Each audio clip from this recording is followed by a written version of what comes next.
ஒரு பெரிய நினைவு மண்டபம். அதுக்கு முன்னாடி ஒரு அப்பாவும் பிள்ளையும் நின்றுக்கிட்டு இருக்கிறாங்க. அந்த வழியாக போகிறவங்க வர்றவங்கெல்லாம் அந்த இடத்துல நின்று அது என்ன மண்டபம் அப்படின்னு விசாரிக்க ஆரம்பித்தாங்க. அந்த அப்பாவும் பிள்ளையும் தான் வர்றவங்களுக்கெல்லாம் விவரம் சொல்லிகிட்டு இருக்கிறாங்க. அதாவது இந்த இடத்துல ஒரு பெரிய மகான் சமாதி ஆகியிருக்கார். அவர் சமாதியான இடத்துல இந்த நினைவு மண்டபத்தை கட்டியிருக்கிறோம் அப்படின்னாங்க. ஊர் பூரா இந்த செய்தி பரவிச்சு. நிறைய பேர் அந்த இடத்த தேடி வர ஆரம்பித்தாங்க. இங்கே வந்து கொஞ்சம் நேரம் உட்காந்துட்டு போனால் மனசுக்கு ஒரு நிம்மதி கிடைக்கிது அப்படின்னாங்க. அங்கே இருந்த உண்டியலில் நிறைய காசு போட்டுட்டு போகிறாங்க. பணம் கிடுகிடுன்னு நிறைய சேர ஆரம்பிச்சுட்டுது. பணம் நிறைய சேர்ந்த உடனே அந்த அப்பாவுக்கும் பிள்ளைக்கும் தகராறு வந்துட்டுது. பணம் சேர்ந்தாலே சொத்து தகராறு வரத்தானே செய்யும். அது மாதிரி வந்துட்டுது. பையன் அடிக்கடி நிறைய பணம் கேட்க ஆரம்பித்தான். அப்பா பார்த்தார், யோசனை பண்ணார், ஒரு முடிவுக்கு வந்தார். ஒரு நாள் பையனை கூப்பிட்டார். இதை பாருப்பா, நமக்குள்ள தகராறு வேணாம். அப்பாவும் பிள்ளையும் இப்படி சண்டை போட்டுக்கிட்டா பார்க்குறவங்க தப்பாக நினைப்பாங்க. அதனால் நமக்குள்ள சமரசமாக இதை தீர்த்துக்குவோம், என்ன சொல்கிற அப்படின்னார் அப்பா. சரின்னு நான் பையன். உடனே அந்த அப்பா என்ன பண்ணார் தெரியுமா? மகன்கிட்ட கொஞ்சம் பணத்தை கொடுத்தார். தன்கிட்ட இருந்த ஒரு கழுதையையும் கொடுத்தார். இதை வச்சு நீ பொழைச்சிக்கோ அப்படின்னு சொல்லி அனுப்பி வச்சுட்டார். மகன் அந்த கழுதையை இழுத்துக்கிட்டு அடுத்த ஊருக்கு போனான். வழியிலேயே அந்த கழுதை செத்து போச்சு. உடனே என்ன பண்ணலாம்னு யோசனை பண்ணான். ஒரு ஐடியா வந்தது. அந்த கழுதையை ஒரு சாலை ஓரமாக புதைச்சான். கையில் இருந்த பணத்தை வச்சு அந்த இடத்துல ஒரு கல் மண்டபம் கட்டினான். அந்த வழியாக 2 பேர் வந்தாங்க. இது என்ன மண்டபம்னு விசாரித்தாங்க. இந்த இடத்துல ஒரு பெரிய மகான் சமாதி ஆகிருக்கிறார் அப்படின்னா. இந்த செய்தி ஊர் பூரா பரவ ஆரம்பிச்சுட்டுது. நிறைய பேர் வந்து போக ஆரம்பித்தாங்க. இங்கே வந்தால் மனசுக்கு ஒரு பெரிய நிம்மதி கிடைக்குது அப்படின்னு வேற சொல்ல ஆரம்பித்தாங்க. வர வர கூட்டம் அதிகமாக வர ஆரம்பிச்சுட்டுது. உண்டியலில் பணம் நிறைய சேர்ந்துட்டுது. நகையெல்லாம் கூட கழட்டி காணிக்கையாக போட ஆரம்பிச்சுட்டாங்க. அப்பாவை விட மகன் பெரிய ஆளாயிட்டான். இதை கேள்விப்பட்டார் அப்பா. பையனை பார்த்துட்டு வரலாம்னு ஒரு நாள் புறப்பட்டு வந்தார். பையன் ஓஹோன்னு இருக்கிறான். பங்களா, காரு எல்லாம் வந்துட்டுது.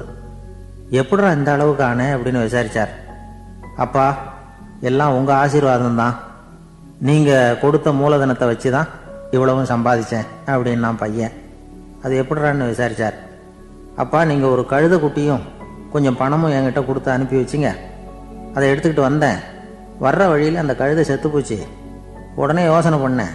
அந்த கழுதையை இந்த இடத்துல புதைச்சேன். கையில் இருந்த பணத்தை வச்சு மண்டபம் கட்டினேன். மகான் ஒருத்தர் சமாதி ஆகிருக்கார் அப்படின்னு வதந்தியை கிளப்பி விட்டேன். ஜனங்கள்லாம் ஏமாந்து போய் காசை கொண்டாந்து போட ஆரம்பிச்சிட்டாங்க. நான் பொழைச்சிக்கிட்டு இருக்கிறேன் அப்படின்னா. இப்போதான்டா நீ என் புள்ள அப்படின்னு சொல்லி சந்தோஷப்பட்டாரான் அந்த அப்பா. ஏன் அப்படி சொல்கிறீங்கன்னு கேட்டிருக்கான் பையன். கழுதை குட்டியை புதைச்சி மண்டபம் கட்டியிருக்கிற நீ, ஏற்கனவே நம்ம ஊரில் நாம் கட்டியிருக்கிறோமே மண்டபம், அது இந்த கழுதையோட அம்மாவை புதைச்ச இடம். மகான் சமாதி ஆகிருக்காருன்னு நானும் சும்மா கப்ஸா தான் விட்டுக்கிட்டு இருக்கேன் அப்படின்னாரான் அப்பா. முட்டாள் ஜனங்களை நினச்சி அந்த 2 பேரும் சத்தம் போட்டு சிரிச்சாங்களாம். மனுஷன் ஏமாத்துறது ரொம்ப சுலபம். என் கூட படித்த ஒருத்தன் திடீர்னு ஒரு நாள் எல்லாருக்கும் அருள் வாக்கு சொல்ல ஆரம்பிச்சிட்டான். அவன் ஒரு ஆஃபீஸ்லேயும் வேலை பார்க்குறான். ஆஃபீஸில் உள்ளவங்கெல்லாம் அவங்ககிட்ட வந்து அருள் வாக்கு கேட்குறது வழக்கம். ஒரு நாள் நான் அவன் முன்னாடி போய் உட்காந்து பேசிக்கிட்டு இருந்தேன். அப்போ அதே ஆஃபீஸில் வேலை பார்க்குற ஒருத்தர் அவங்ககிட்ட வந்து, சுவாமி, என் மேஜையில் வச்சுருந்த பேனா திடீர்னு காணாமல் போட்டுது, அது திரும்ப கிடைக்குமா எனக்கு அப்படின்னு கேட்டார். இவன் கண்ணை உருட்டி பார்த்துட்டு, அது உனக்கு கிடைக்காது, புதுசாக வேற ஒன்று வாங்கிக்கப்போ அப்படின்னா. சரின்னு அவர் போயிட்டார். அவர் போனதுக்கப்புறம் நான் மெதுவாக இவனை பார்த்து, அது எப்படிறா அது உனக்கு கிடைக்காதுன்னு அவ்வளோ உறுதியாக அவர்கிட்ட சொன்னேன் அப்படின்னு கேட்டேன். இவன் மெதுவாக என் காதுகிட்ட வந்து, அந்த பேனாவை கிளப்புனதே நான் தான் அப்படிங்கிறான். இங்கே இருக்கிற எல்லோருக்கும் வணக்கம். நான் அதிகமாக இந்தியாவை விட்டு வெளிநாடு எதையும் இதுவரை பார்க்காதவன். இப்பொழுதுதான் சமீபத்தில் தான் முதல் தடவையாக உங்கள் ஊருக்கு வந்திருந்தேன், சில காலங்களுக்கு முன்னால். இப்பொழுது 2வது தடவையாக இங்கே வர்றேன். இது ரொம்ப மகிழ்ச்சிகரமான ஒரு நாள். மகிழ்ச்சிகரமான சூழ்நிலையில் உங்களை எல்லாம் சந்திக்கிறதுல எனக்கு ரொம்ப மகிழ்ச்சி. ஏன்னா தேசிய தின மகிழ்ச்சி கொண்டாட்டத்திலே நீங்கள் எல்லாம் கலந்து கொண்டிருக்கிறீர்கள். நேற்று நானும் அந்த தொலைக்காட்சியிலே அந்த அணிவகுப்பு எல்லாத்தையும் பார்த்தேன்.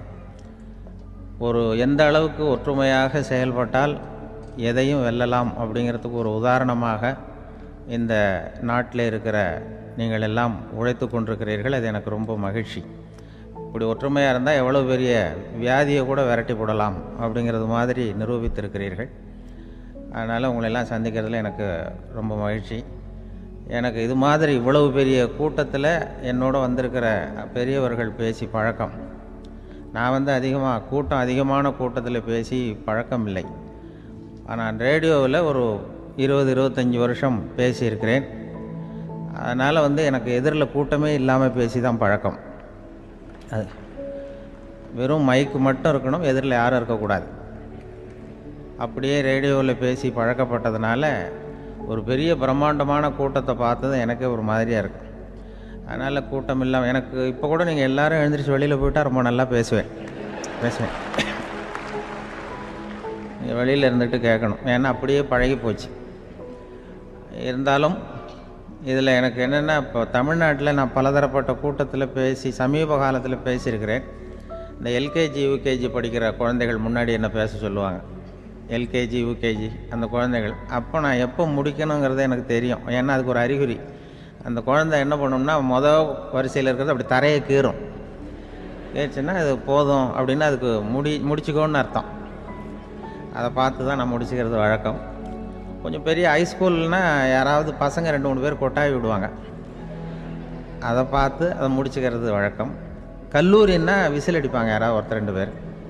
இப்படி எனக்கு பலதரப்பட்ட எப்போ முடிக்கணுங்கிறதுக்கு அப்படிலாம் அறிகுறி உண்டு. எனக்கு ரொம்ப பிடிச்சது என்னென்னா, இந்த முதியோர் இல்லங்கள் இருக்குது பாருங்கள். முதியோர் இல்லம், பென்ஷனர் அசோசியேஷன்லாம் இருக்குது தமிழ்நாட்டில். எல்லாம் 60-70 வயசுக்கு மேற்பட்டவர்கள். அவங்க கூட்டத்தில் பேசுகிறது தான் எனக்கு ரொம்ப பிடிக்கும். ஏன்னா நான் பாட்டுக்கு பேசிக்கிட்டே இருப்பேன், அவங்களும் அசையாமல் கேட்டுக்கிட்டு இருப்பாங்க. அதுக்கு என்ன காரணம்னா காது கேட்காது. அது எனக்கு அப்புறம்தான் தெரியும். பேசி முடிச்சுட்டு இறங்கி போனால் அந்த மொதல் பெஞ்சில் உட்காந்துருக்கிற ஒரு நாற்காலில், என்ன சார் முடிச்சிட்டிங்க போல் இருக்கு அப்படிம்பார். எப்படி சார் கண்டுபிடிச்சிங்க, அதான் இறங்கி வந்தீங்கல்ல அப்படிம்பார். அதனால் அது மாதிரி கூட்டத்தில் ஒன்றும் எனக்கு சுத்தமாக யாரும் இருக்கக்கூடாது எதிரில். இல்லைன்னா அந்த முதியோர் இல்லம் மாதிரி அப்படி காது கேட்காதவங்களாம் உட்காந்துருக்கணும். இங்கே அப்படி இல்லை, எல்லாம் ரொம்ப விழிப்போடு இருக்கீங்க, காதை திறந்து வச்சுக்கிட்டு. அது மாதிரி என்ன போன்ற ஆட்களுக்கு கொஞ்சம் இது பேசுகிறதும் என்ன, சில பேருக்கு என்னென்னா பேச்சு மைக்கை பார்த்ததும் எனக்கு எப்போ நேரங்காலம் தெரியாது, முடிக்கிறதுக்கு தெரியாது. அப்படியும் உண்டு பேச்சாளர்கள் பல ரகம். நான் கூட இப்போ ஒரு ஏற்பாடு பண்ணியிருக்கிறேன். என்னுடைய நண்பர் சுபாஷ்னு ஒருத்தர் வந்திருக்கார். அவர்கிட்ட சொல்லியிருக்கேன், நான் எப்போ முடிக்கணும்னு தோணுதோ அப்போ லேசாக தலையை சொறி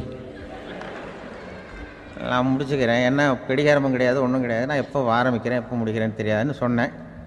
இதே மாதிரி கும்பகோணத்தில் சமீபத்தில் ஒரு கூட்டத்துக்கு போகும்பொழுது அந்த ஏற்பாட்டாளரை உட்கார வச்சு, நீ முடிக்கணும்னு தோன்றப்போ தலையை சொரியா நான் புரிஞ்சுக்கிறேன்னு சொல்லிவிட்டு, பெரியோர்களே தாய்மார்களேன்னதும் உடனே தலையை சொன்னாங்க.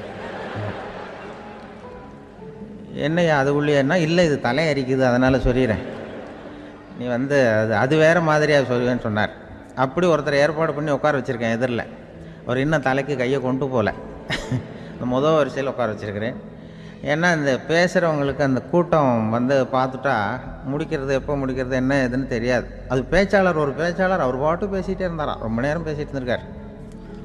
பேசிகிட்டு இருந்தால் ஒன்றும் புரியல, நேரங்காலம் தெரியல. அவருக்கே தோணி ஒரு கட்டத்தில் அந்த பேசுகிறவருக்கு, ஐயா மன்னிச்சுக்கோங்க, நான் ரொம்ப நேரம் பேசிட்டேன் போல் இருக்கு, எவ்வளோ நேரம் பேசினேன்னு எனக்கே ஞாபகம் இல்லை, இந்த கை கடிகாரத்தை கூட பார்க்க மறந்துட்டேன், என்னை மன்னிச்சுக்கோங்க அப்படின்னாராம். அப்போ கோபமாக ஒருத்தர் எழுந்திரிச்சு, ஏன்யா கடிகாரத்தை தான் மறந்த, பின்னாடி மாட்டிருக்கிற காலண்டரையாவது பார்க்கக்கூடாதா அப்படின்னாராம். அப்போ தான் தெரியுது அவன் வாரக்கணக்கில் பேசிக்கிட்டு இருந்திருக்கான். போன வெள்ளிக்கிழமை ஆரம்பித்து இந்த சனிக்கிழமை முடிக்கிறது மாதிரி அப்படி ஆகிடும். என்ன கடிகாரமும் கிடையாது. அது மாதிரி பேசுகிற பேச்சு ஆனால் பேசுனா என்ன சொல்லுவாங்கன்னா, எந்த பேச்சை கேட்டாலும் ஒரு தன்னம்பிக்கை வரணுமா கேட்குறவங்களுக்கு, அதுதான் நல்ல பேச்சு அப்படின்னு சொல்லுவாங்க. கேட்குறவங்களுக்கு ஒரு தன்னம்பிக்கை, வாழ்க்கையில் ஒரு பிடிப்பு வரணும், தன்னம்பிக்கை வரணும். அப்படிப்பட்ட எண்ணத்தில் தான் அவங்கெல்லாம் நல்ல கருத்துக்களை சொல்ல வந்திருக்கிறாங்க. அது என்னென்னா, ஒரு ஒரு ஒரு ஒரு இளைஞன் எங்கெங்கேயோ வேலை தேடி இருக்கான், வேலையே கிடைக்கல. உடனே ஒரு தண்டவாளத்தில் போய் தற்கொலை பண்ணி தண்டவாளத்தில் தலையை வச்சு படுத்துட்டானான். யாரும் வேலை கொடுக்கல, தண்டவாளத்தில் போய் தற்கொலை பண்ணி எடுத்து படுத்துருக்கான். அப்போது 2 பக்கமும் திரும்பி பார்க்குறான், ரயிலே வரல. என்ன தற்கொலை பண்ணால் கூட ரயில் வர மாட்டேங்குது அப்படின்னு சொல்லிட்டு பார்த்துருக்கேன். அப்போ யாரோ ஒருத்தர் பேசிகிட்டு இருக்கார், ஒரு திடலில் கூட்டம், பெரியவர் பேசிகிட்டு இருக்கார். நம்ம அந்த பெரியவர் போய் கொஞ்ச நேரம் அந்த கூட்டத்தையாவது கேட்டுட்டு வருவோம், நீ ரயில் வர்ற பாட்டை காணும், அப்புறம் வந்து தலை வச்சு படுத்துக்குவோம் அப்படின்னு நேராக அந்த கூட்டத்துக்கு போனால் ஒரு திடலில் ஒரு பெரிய மனுஷன் பேசிகிட்டு இருக்கார். தன்னம்பிக்கை, வாழ்க்கையில் வந்து இளைஞர்கள் ரொம்ப தன்னம்பிக்கையோடு இருக்கணும் அப்படி இப்படின்னு பேசிகிட்டு இருக்கார். இவன் போய் உட்காந்து கேட்டான். இந்த இளைஞன் 1 மணி நேரம் கேட்டான். 2000 பேர் உட்காந்து கேட்டுக்கிட்டு இருந்தாங்க. உடனே கூட்டம் முடிஞ்சுது, கூட்டம்லாம் கலைஞ்சி போச்சு. அந்த பெரியவர் பேசிக்கிட்டு இருந்தாரே அவரை போய் இவன் சந்தித்தான். இளைஞன், ஐயா, நான் வந்து தற்கொலை பண்ணிக்கணுங்கிற எண்ணத்தோடு வந்தேன், தண்டவாளத்தில் தலையை வச்சு படுத்தேன், ரயில் வரல, அந்த நேரம் உங்கள் பேச்சு குரல் தான் கேட்டுது, நான் வந்து உங்கள் பேச்சை கேட்டேன், 1 மணி நேரம் கேட்டேன், கேட்டு முடித்ததுக்கப்புறம் என்னுடைய எண்ணத்தை நான் மாற்றிக்கிட்டேன், நான் இனிமேல் தற்கொலை பண்ணிக்க மாட்டேன் அப்படின்னா. அவர் பேச்சாளருக்கு ரொம்ப பெருமை, இதுதான் ஒரு பேச்சுக்கு அடையாளம், இப்படி தான் இருக்கணும். சரி, அந்த முடிவுக்கு எப்படி நீ வந்தேன்னு கேட்டார். இப்போ உங்கள் பேச்சை இந்த கூட்டத்தில் எவ்வளோ பேர் கேட்டுக்கிட்டு இருந்தாங்க சார் அப்படின்னு கேட்டான். ஒரு 2000 பேர் இருக்கும்பா அப்படின்னார் அவர். அப்போ அந்த இளைஞன் சொன்னானா, ஒரு 2000 பேரை ஒரே நேரத்தில் சாகடிக்கிற நீ உயிரோடு இருக்கிறப்போ நான் எதுக்கு சார் சாகணும்? நான் இது வரைக்கும் யாருக்கும் எந்த கெடுதலும் பண்ணலை, நான் இனிமேல் சாக மாட்டேன் சார்ட்டு போயிட்டானா. அப்படி கேட்குறவங்களுக்கு ஒரு தன்னம்பிக்கை வரணும்.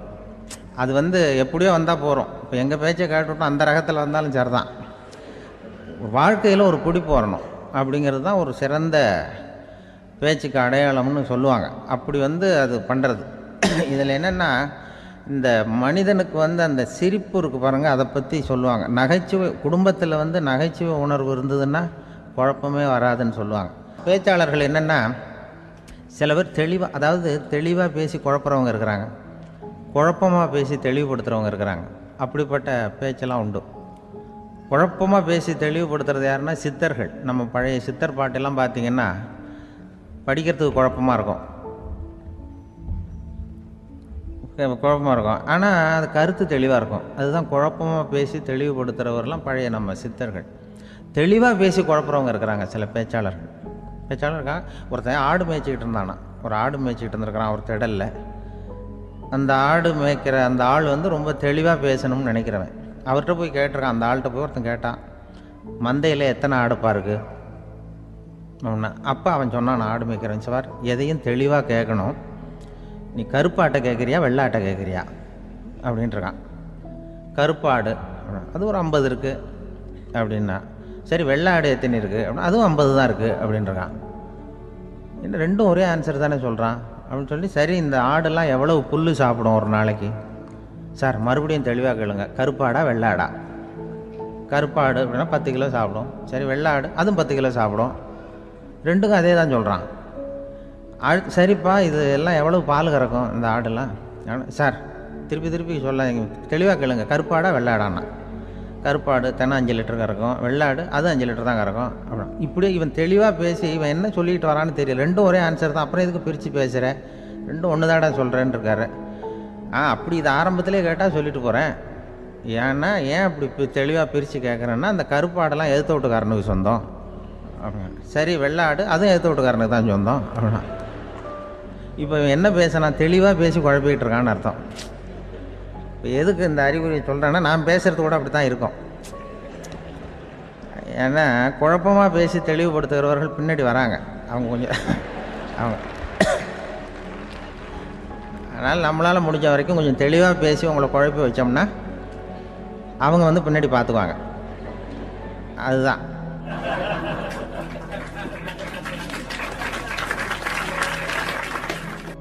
எனக்கு எங்கள் ஊர்லேயே ஒரு பேர், எங்கள் ஊர் நண்பர்கள் கூட இங்கே வந்திருக்கிறாங்க.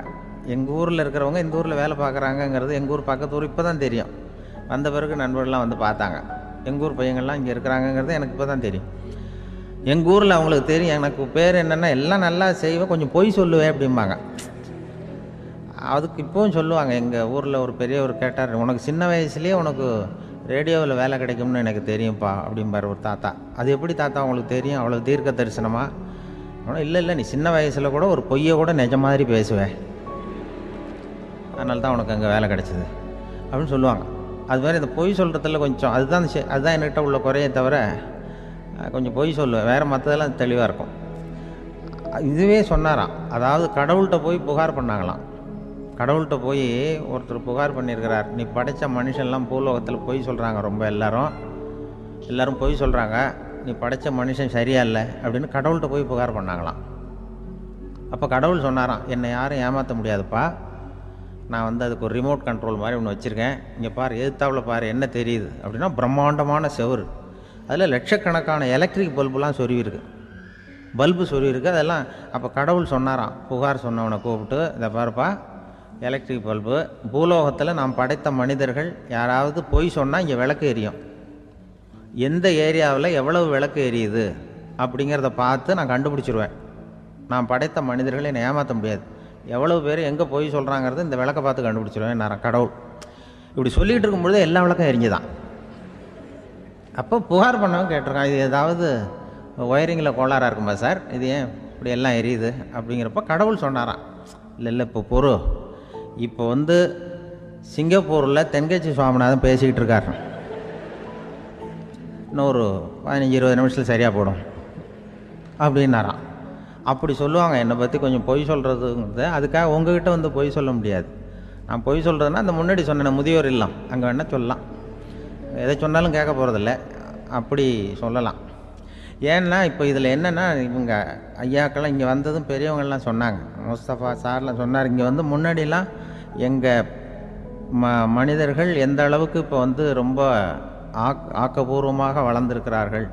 முன்னாடிலாம் சினிமா நடிகர்களுக்கு தான் இது மாதிரி கூட்டங்கள்லாம் வரும், சினிமா சம்மந்தப்பட்டவங்களுக்கு இது மாதிரி ஏதாவது நல்ல விஷயங்களை பேசுகிறவங்களுக்கு கூட்டம் வர்றது வந்து ஒரு பெரிய ஆரோக்கியமான அறிகுறி, எங்களுக்கெல்லாம் ரொம்ப மகிழ்ச்சியாக இருக்குது சார்னு சொன்னார். அது இப்போ அதுக்கு தான் வந்திருப்பீங்க, வேறு ஒன்றும் இப்போ எங்கள் முகத்துக்காக வந்திருக்க போகிறீங்க, அப்படி ஒன்றும் கவர்ச்சியான முகமா அதுவும், அதனால் வந்து முகத்தை பார்க்குறதுக்கு தான் வந்திருக்கிறாங்க அப்படின்னு சொல்லி. ஆனால் இந்த ரேடியோவில் நான் கொஞ்ச காலம் வெளியில் தெரியாமல் இருந்தேன். அப்போ என்ன பண்ணுவாங்கன்னா, என்ன வருவாங்க, எங்கள் ரேடியோ ஸ்டேஷனுக்கு வருவாங்க, சார் அந்த தினம் ரேடியோவில் பேசுகிறாரு இன்று ஒரு தகவல், அவர் முகத்தை பார்த்துட்டு போகணும் சார் அப்படின்ட்டு வருவாங்க. ஏன்னா இப்போ தொலைக்காட்சியில் வர்றதில்லை, அதில் என்னென்னா அப்படி ஒரு தடவை வர்றவங்க அடுத்த தடவை வர்றதில்லை. அப்போ தான் புரியுது, ஓஹோ அவங்க ஆள் யாருன்னு தெரிஞ்சுக்கிறதுக்கு தான் வராங்க, வேறு ஒன்றும் ஒரு பெரிய கவர்ச்சி. அதனால் இந்த கூட்டம் வந்து ஏதோ என்னோட கவர்ச்சின்னா அவர் ஐயா சுகிசிவம் கொஞ்சம் கவர்ச்சியாக தெரிகிறார், அதனால் அவருக்காக வந்த கூட்டமாக வேணா இருக்கலாம், வேறு எனக்கு அந்த நம்பிக்கை இல்லை. ஐயா சாலவன் பாப்பாவுக்கு சுத்தமாக அந்த நம்பிக்கை இருக்காது. அதனால் நாங்கள் வந்து ஏமாந்து போட மாட்டோம், ஏதோ எங்களை பார்க்க தான் வந்திருக்கிறாங்க எல்லோரும் அப்படின்னு. என்ன அவங்களுக்கு கருத்துன்னா, நல்ல குடும்பம் நல்ல மகிழ்ச்சியாக வாழ்வது எப்படி, நல்ல குடும்பத்தை எப்படி நடத்துறது, இது மாதிரி நல்ல கருத்துக்களை ஜனங்கள்கிட்ட பரிமாறிக்கணும்னு இந்தியாவிலையும் தமிழ்நாட்டிலையும் சில நிகழ்ச்சிகளை அவங்க நடத்திட்டு இருக்கிறாங்க.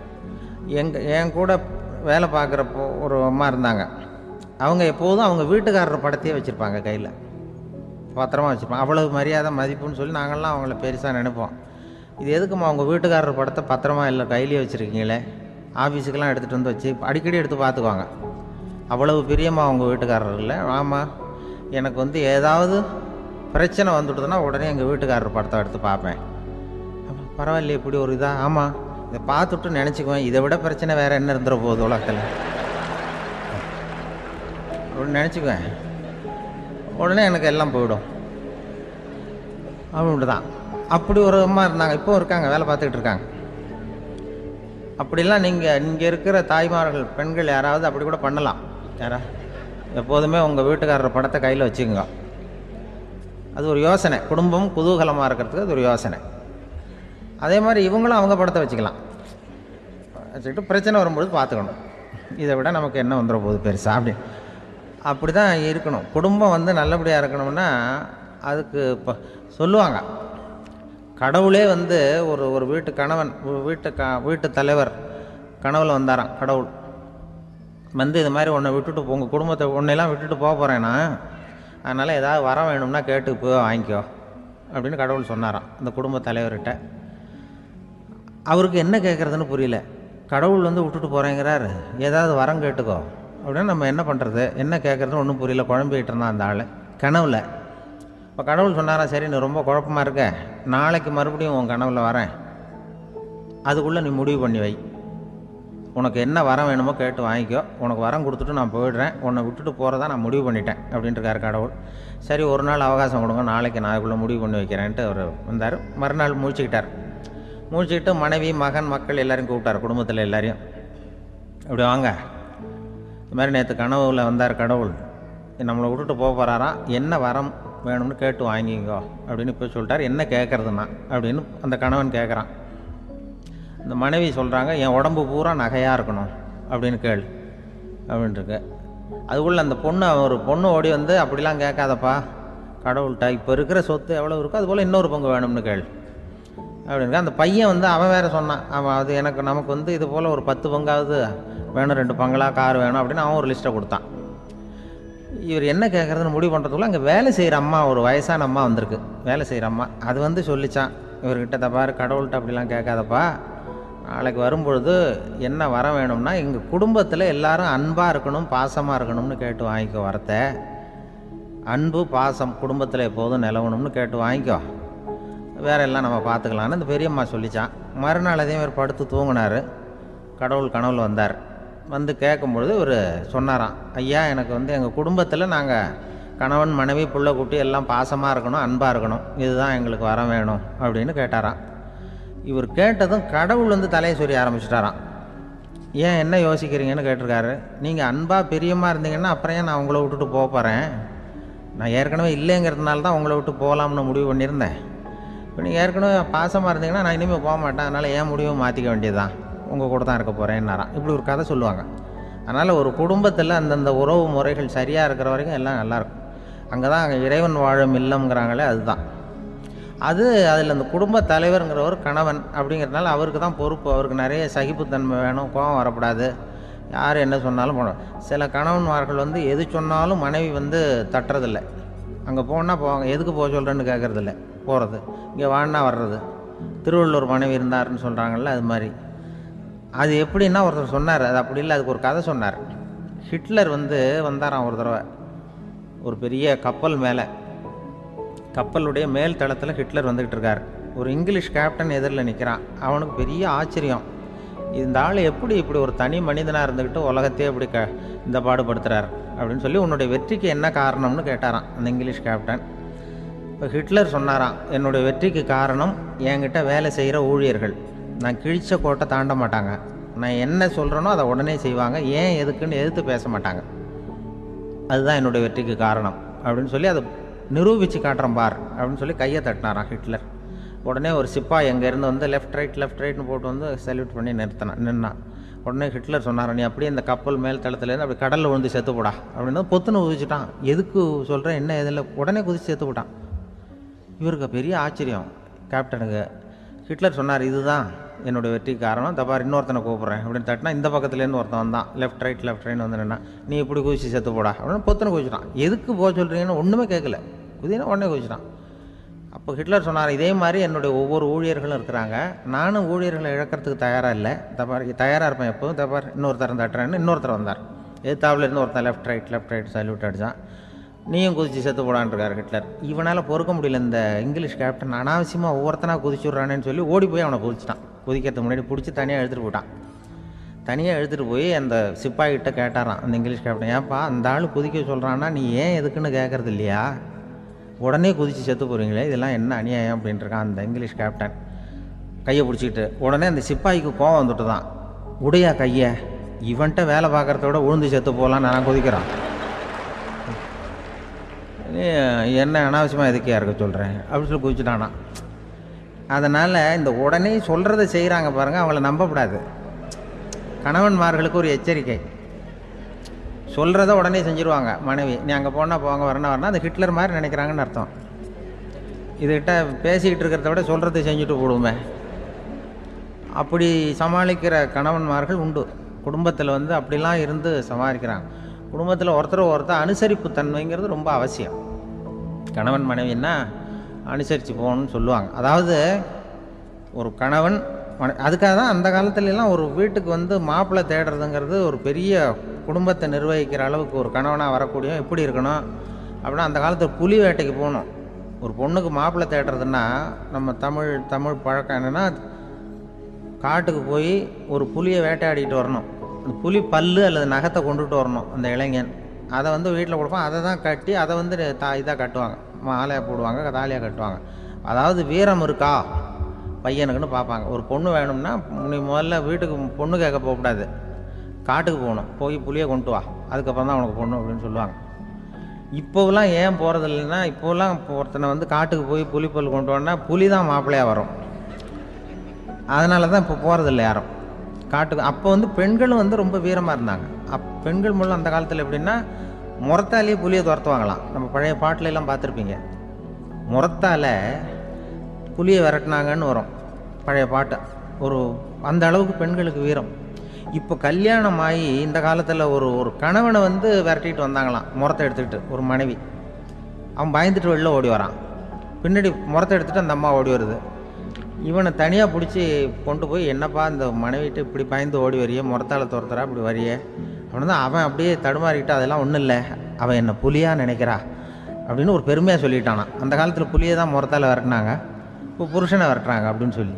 அப்படி அந்த காலத்தில் வந்து கணவனுக்கு ஒரு குடும்பத்தை நிர்வகிக்கிற திறமை இருக்கா, உடல் வலிமை தான் முக்கியம். இப்போ கூட மதுரை பக்கத்தில் ஐயாவுக்கு தெரியும், அந்த இளவட்டக்கல்லுன்னு ஒரு ஊர். இப்போ ஊருக்கு ஊர் எல்லையில் கிடக்கும். ஊர் எல்லையில் ஒரு பெரிய கல் கிடக்கும். அந்த ஊருக்கு பொண்ணு கேட்க போகிறவங்க அந்த கல்லை தலைக்கு மேலே தூக்கி காட்டணும். அப்படியே தூக்கி தலைக்கு மேலே வசதி கீழே போடணும்.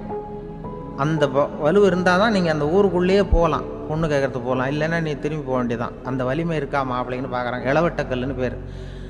அப்போ என்ன பண்ணாங்கன்னா, ஒரு 1000 வருஷத்துக்கு முன்னாடி அந்த கல்லை தலைக்கு மேலே தூக்கி கீழே போடுவாங்களாம். ஒரு 500 வருஷத்துக்கு முன்னாடி அப்படி கொஞ்சம் தூரம் இடுப்பு அளவுக்கு தூக்கி கீழே போட்டுக்கிட்டு இருந்துருக்குறாங்க. அதுக்கப்புறம் ஒரு 100 வருஷத்துக்கு முன்னாடியெல்லாம் அப்படி முழங்கால அளவுக்கு அப்படி தூக்கி போட்டால் போகிறோம்னு வச்சுருந்தாங்களாம். இப்போ நான் அந்த ஊருக்கு என் கூட பழனிசாமின்னு ஒருத்தர் இருக்கார். அவர் போய், உனக்கு எப்படிப்பா இந்த ஊரில் கல்யாணம் ஆச்சு அப்படின்னா, இப்போலாம் நாங்கள் தொட்டு கும்பிட்டா போகிறோம், அதை அசைக்கிறது கூட இல்லை. அப்படி ஆகிட்டுது. ஒரு குடும்பத்தை கணவனாக வரப்போகிறவனுக்கான தகுதி அந்த காலத்தில் அப்படி இருந்துதான். அப்படி வந்து இப்போ கணவன் வந்து தேர்ந்தெடுக்கிறது, குடும்ப தலைவனை தேர்ந்தெடுக்கிறது ஒரு பெரிய காரியம்.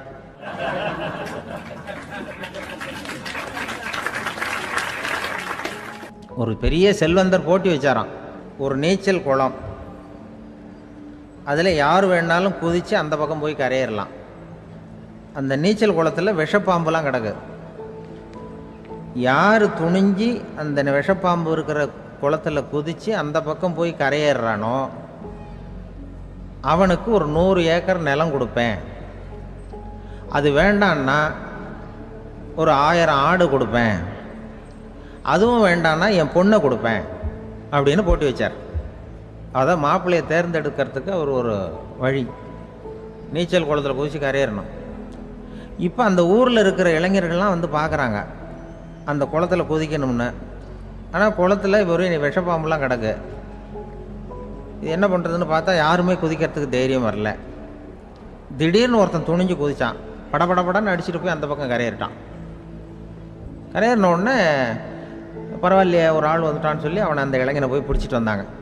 அந்த பெரியவர் கேட்டார், ஏப்பா இவ்வளவு பெரிய விஷப்பாம்பெல்லாம் கிடக்கிற நீச்சல் குளத்தில் நீ துணிஞ்சு குதித்து கரையேறி இருக்கிற, உனக்கு என்ன 1000 ஏக்கர் நிலம் கொடுத்துறவா, 100 ஏக்கர் நிலம் கொடுக்கவா சொல்கிறப்படி அப்படின்னா, வேண்டாம் சார்ன்றான்.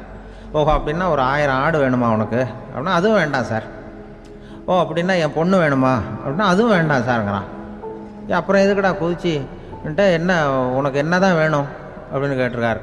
என்னை எவன் பிடிச்சி தள்ளி விட்டவன்னு தெரியணும் அப்படின்றான். அதுக்காக அவன் பார்த்துருக்கான். அப்படி இருந்தால் தான் துணிச்சல் வரும் இந்த காலத்தில். எதுக்கு இவ்வளவு சங்கடம்லாம் வச்சாங்கன்னா, ஒரு குடும்பத்துக்கு தலைவராக வர வேண்டிய ஒரு ஆள், கணவனாக இருக்க வேண்டியவனுக்கு துணிச்சல் இருக்கா, தைரியம் இருக்கா அப்படிங்கிறது பார்க்கறதுக்காக இப்படிப்பட்ட தேர்வு முறைகள்லாம் வச்சுருந்தாங்க அந்த காலத்துலலாம். இப்போலாம் கல்யாணம் பண்ணுறது ஆளுக்கு நேரில் பார்க்காமலே கூட கல்யாணம் நடக்குது இன்டர்நெட்டில்.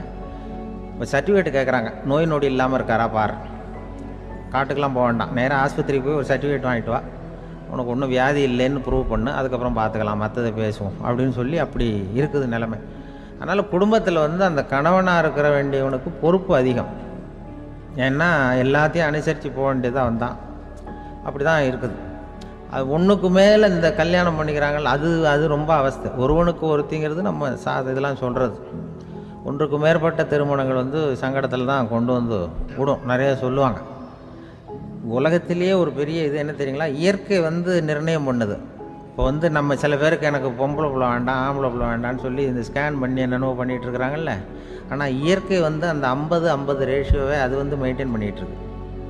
இந்த உலகத்தில் ஒரு அதிசயமான உண்மை என்னென்னா, 116 ஆம்பளை பிள்ளை பிறந்தா 100 பொம்பளை பிள்ளை பிறகுதான். உலக அளவில் 116 ஆம்பளை பிள்ளை பிறந்தா 100 பொம்பளை பிள்ளை பிறகுது. இது எதுக்கு 16 அதிகமாக பிறக்குதுன்னா, அந்த வாலிப வயசு அடையிறதுக்குள்ளே 16 செத்து போகுது. 16 அங்கங்கே ஓடுறது கொஞ்சம் முரட்டுத்தனமாக போகிறதுனால செத்து போகுது. அந்த 50-50 இந்த ஒருத்தருக்கு ஒருத்தங்கிற ரேஷியோவை இயற்கை மெயின்டைன் பண்ணிகிட்டு இருக்கு. அது ஒரு பெரிய அதிசயம். அதை விட பெரிய அதிசயம் என்னென்னா, இந்த உலக யுத்தம் நடந்ததில்ல, முதல் உலக யுத்தம், 2வது யுத்தம், அப்போ பார்த்துருக்குறாங்க, கணக்கு எடுத்துருக்குறாங்க. அந்த யுத்தம் முடிஞ்ச பிறகு 116 ஆம்பளை பிள்ளைக்கு பதிலாக 160 170 பிறக்க ஆரம்பிச்சுதான். 100 பெண் குழந்தைக்கு 170 180 ஆண் குழந்தை. இது எதுக்குன்னா, அந்த போரில் செத்து போகுதில்ல ஆம்பளை பிள்ளைகள், அதை ஈடுகட்டுறதுக்காக அதிகமாக பிறக்க ஆரம்பிச்சிருக்கு. அந்த அளவுக்கு இயற்கை ஒரு பெரிய ரேஷியோவை மெயின்டைன் பண்ணுது. அதாவது ஒருவனுக்கு ஒருத்திங்கிறத அது சொல்லிகிட்டு இருக்கு. புறாவெல்லாம் வளர்த்திங்கன்னா, நான் கூட புறா வளர்த்துருக்குறேன் ஊரில். புறா வளர்த்திங்கன்னா ஒரு தடவைக்கு 2 முட்டை தான் விடும் ஒரு வீட்டுக்கு. அந்த 2 முட்டையும் குஞ்சு பறிச்சுன்னா அதில் ஒன்று ஆணாக இருக்கும், ஒன்று பொண்ணாக இருக்கும். அது எந்த முட்டை ஆண் எந்த முட்டை பெண்ணுங்கிறத இயற்கை நிர்ணயம் பண்ணுது. அதை நம்ம மாற்றவே முடியாது. ரெண்டையும் அந்த பெண்ணாவோ 2 ஆணாவோ மாற்ற முடியாது நம்ம. அதனால் அந்த இயற்கையை புரிஞ்சுக்கிட்டு நாம் நடந்துக்கணும். அதனால தான் ஒரு கணவன் ஒரு மனைவி, அதான் ஒருத்தருக்கு ஒருத்தங்கிறது. ஒன்றுக்கு மேலேனா சங்கடம் தான். ஒரு பஸ்ஸில் ரெண்டு பெண்கள் வந்துக்கிட்டு இருந்தாங்களாம். பஸ்ஸு பிரயாணம். 2 பெண்கள் பக்கத்து பக்கத்தில் உட்காந்துருக்காங்க. அந்த கண்டக்டரை கூப்பிட்ருக்காங்க, இங்கே வாயா அப்படின்னு அந்த ஒரு அம்மா கூப்பிட்ருக்கு. என்னம்மா அப்படின்ட்டுருக்கார். இந்த ஜன்னலை திறந்து விட்டு போ அப்படின்னு. சரின்னு பக்கத்தில் இருந்த ஜன்னலை திறந்து விட்டு அவர் போயிட்டார். பக்கத்தில் இருந்தாமல் உடனே இங்கே வாயா மறுபடியும் வாயான்னு கூப்பிட்ருக்கு. என்ன இந்த ஜன்னலை மூடிவிட்டு போ அப்படின்ட்டுருக்கு. மூடிவிட்டு போனார். மறுபடியும் அந்த முன்னாடி கூப்பிட்டது வாமா வாயா வாயான்னு மறுபடியும் கண்டக்டரை கூப்பிட்டு, என்ன இந்த பார், இந்த ஜன்னலை நீ மூடி வச்சின்னா நான் மூச்சு திணறி செத்து போடுவேன். அப்புறம் உடனே பக்கத்தில் இருந்தம்மா தபாரியா அந்த அம்மா பேச்சை கேட்டுட்டு நீ திறந்து வச்சின்னா நான் குளிர் தாங்காமல் செத்து போடுவேன் அப்படின்ட்டு. அவர் தலையை பிச்சுக்கிறார் கண்டக்டர். என்னடா பெரிய ரொம்ப போச்சேன்னு, கொஞ்சம் தூரம் பிரயாணம், இதில் கூட அட்ஜஸ்ட் பண்ணி போகக்கூடாதா அப்படின்னு. அப்போ அந்த பஸ்ஸில் பின்னாடி ஒருத்தன் கடைசி சீட்டில் வெயில் தாங்காமல் சட்டையெல்லாம் கட்டி போட்டுட்டு ஒரு கிராமத்து ஆள் பீடி குடிச்சிட்டு வரான். அவர் கூப்பிட்ருக்கான் அந்த ஆள், அந்த கண்டக்டர், இங்கே வாயா அங்கே என்ன தகராறு அப்படின்னு. அந்த எதிர்த்து வீட்டுக்காரன் வந்தானே முன்னாடி பஞ்சாயத்துக்கு, அது மாதிரி கண்டக்டர் இங்கே வாயா, அவன் ஏன் நீ என்ன சொல்ல போகிற அப்படின்ட்டு வந்திருக்கான். சட்டையெல்லாம் கட்டி போட்டு பீடி குடிக்கிறோம், பீடி புகையை ஊதிவிட்டு அங்கே என்ன தகராறு அப்படின்னு கேட்டிருக்கான். ஒன்றும் இல்லையா, அந்த அம்மா ஜன்னலை திறந்தா செத்து போவேங்கிறது, இந்த அம்மா ஜன்னலை மூடுனா செத்து போவேங்கிறது, நான் என்னையா பண்ணுறது ஒரு ஆள், இதுக்கு ஏன் கவலைப்படுறேன், நான் சொல்கிறத கேள், நான் தீர்த்து வைக்கிறேன் பிரச்சனையை அப்படின்னு சொல்லிவிட்டு பீடியை எடுத்துவிட்டு புகையை ஊதிவிட்டு சொன்னானான். கொஞ்ச நேரம் அந்த ஜன்னலை மூடி வை, அந்த அம்மா செத்து போவோம், அப்புறம் திறந்து வை, இந்த அம்மா செத்து போவோம், நாம் நிம்மதியாக போகலாம் அப்படின்னு சொல்லிட்டு பீடி குடிக்க ஆரம்பிச்சிட்டான். அவருக்கு கோவம் வந்துட்டுது கண்டக்டருக்கு. உனக்கு என்னையா நீ பாட்டுக்கு சொல்லிட்டு போடுவ, அந்த 2 அம்மாவும் செத்து போச்சுன்னா அவங்க வீட்டுக்காரனுக்கெல்லாம் யார் பதில் சொல்கிறது அப்படின்னா, கவலையே படாத, 2 பேருக்கும் நான் தான் வீட்டுக்காரன். அதனால தான் அந்த யோசனையை சொன்னேன் அவங்ககிட்ட. அப்புறம் இதுதான், இந்த ஒன்றுக்கு மேலே போச்சுன்னா அது இயற்கைக்கு விரோதம், இப்படிலாம் ஆகும். அதனால தான் அவன் அவ்வளவு ஒன்றுமே வேண்டான்ட்டு கடைசி பெஞ்சு இதில் போய் சீட்டில் உட்காந்துக்கிட்டான். அப்படி அது இயற்கையை புரிஞ்சுக்கிட்டு வாழணுங்கிறது முக்கியம். குடும்பத்தில் கணவனுடைய பங்கு என்ன, மனைவியினுடைய பங்கு, குழந்தை குட்டிகள்லாம் சொல்லுவாங்க. அப்படி இருக்கணும். கணவன்கிறவனுக்கு நிறைய சகிப்புத்தன்மை தேவைப்படுது. மனுஷனுக்கு வேல்யூ விஞ்ஞானம் எப்படி போட்டிருக்குன்னா, ஒரு மனித உடம்பில் இருக்கிற கால்சியத்தை மட்டும் தனியாக எடுத்தால் ஒரு சின்ன ரூமுக்கு வெள்ளை அடிக்கலாமா. ஒரு மனுஷ உடம்பில் இருக்கிற பாஸ்பரஸை மட்டும் தனியாக எடுத்தால் ஒரு 40 நெருப்பூச்சி தயார் பண்ணலாம். ஒரு மனுஷ உடம்பில் இருக்கிற இந்த கொழுப்பு சத்தை மட்டும் தனியாக எடுத்தால் ஒரு 7-8 சோப்பு கட்டி தயார் பண்ணலாம். அதுமாதிரி ஒரு மனுஷ உடம்புல இருக்கிற இரும்பு சத்தை மட்டும் தனியாக எடுத்தால் ஒரு 2 அங்குல அணி 2 செய்யலாம். இவ்வளவுக்கும் விலை போட்டால் 42 ரூபா 50 காசு. இதுதான் மனுஷனுக்கு விஞ்ஞானம் போட்டிருக்கிற விலை. அது எப்போ அது ஒசரும்னா, அவன் மனுஷனாக இருக்கிற வரைக்கும் இருக்கிறப்ப. அதுவும் செத்து போனால் அதுவும் கிடையாது, செத்து போனால் அதுவும் குறைஞ்சிரும். மிருகங்களுக்கெல்லாம் அப்படி இல்லை, செத்ததுக்கு அப்புறம் விலை கூடும். அங்கெல்லாம் எல்லா ஊர்லேயும் பார்த்திங்கன்னா உயிர் கோழி 50 ரூபா, உரிச்ச கோழி 60 ரூபான்னு போட்டிருக்கோம். செத்ததுக்கு அப்புறம் 10 ரூபா அதிகம். மனுஷனை வந்து நீ உயிர் மனுஷன் 42 ரூபா 50 காசு, செத்ததுக்கு அப்புறம் 52 ரூபான்னா நீயே வச்சுக்கிடாது, எனக்கு எது கண்டு போடும். அவன் வந்து எப்போ அவனுக்கு வேல்யூ கூடும்னா மனிதனாக வாழும்பொழுது தான் வேல்யூ கூடும். குடும்பத்தில் வந்து அந்த பாசத்தோடு வாழணும்னு கடவுள்கிட்ட கேட்டு சொன்னாங்களே, அதுதான். இந்த சமூகங்கிறதும் ஒரு பெரிய குடும்பம்தான். அதனால தான் இந்த நாட்டுக்குள்ள பெருமையை எல்லாரும் ஒற்றுமையாக இருந்தால் எதையும் சாதிக்கலாம்ங்கிறது தான் இந்த நாட்டுக்குள்ள பெருமை. அப்படி நிரூபித்தோம். அதனால் சமூகங்கிறதும் ஒரு குடும்பம் மாதிரி இருக்கிறது தான் பெருசு.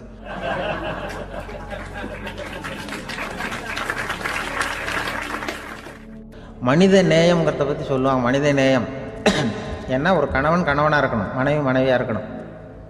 ஒரு மனுஷன் வந்து இன்றைக்கி வந்து மனிதனாக இல்லை, மனித நேயம் குறைஞ்சி போச்சு.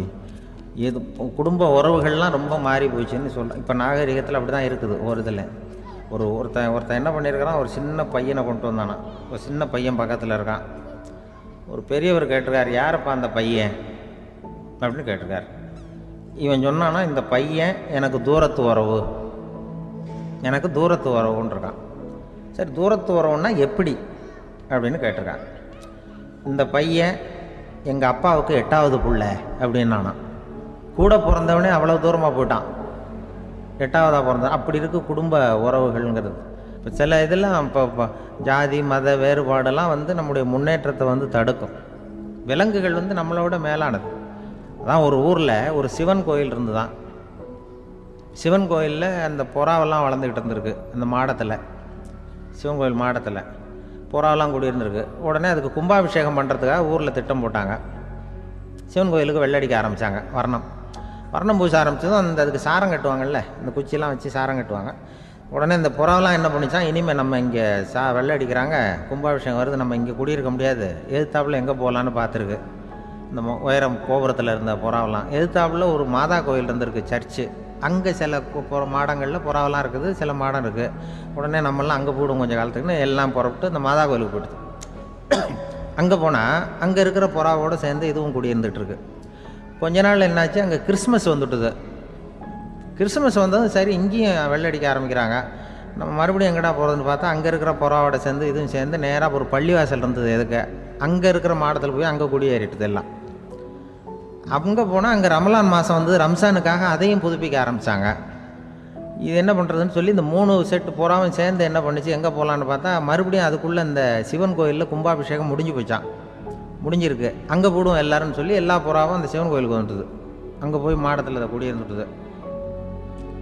அப்போ திடீர்னு ஒரு நாள் பார்த்தா ஒரே கலவரம் பூமியில் எல்லாம் ஒருத்தன் அருவாளை தூக்கிட்டு நிற்கிறான், குச்சி எடுத்து ஒருத்தனை சுட்டுக்கிறான். ஒரே கலவரம், சத்தம், ஒரே மத கலவரம் வந்துட்டுது ஊரில்.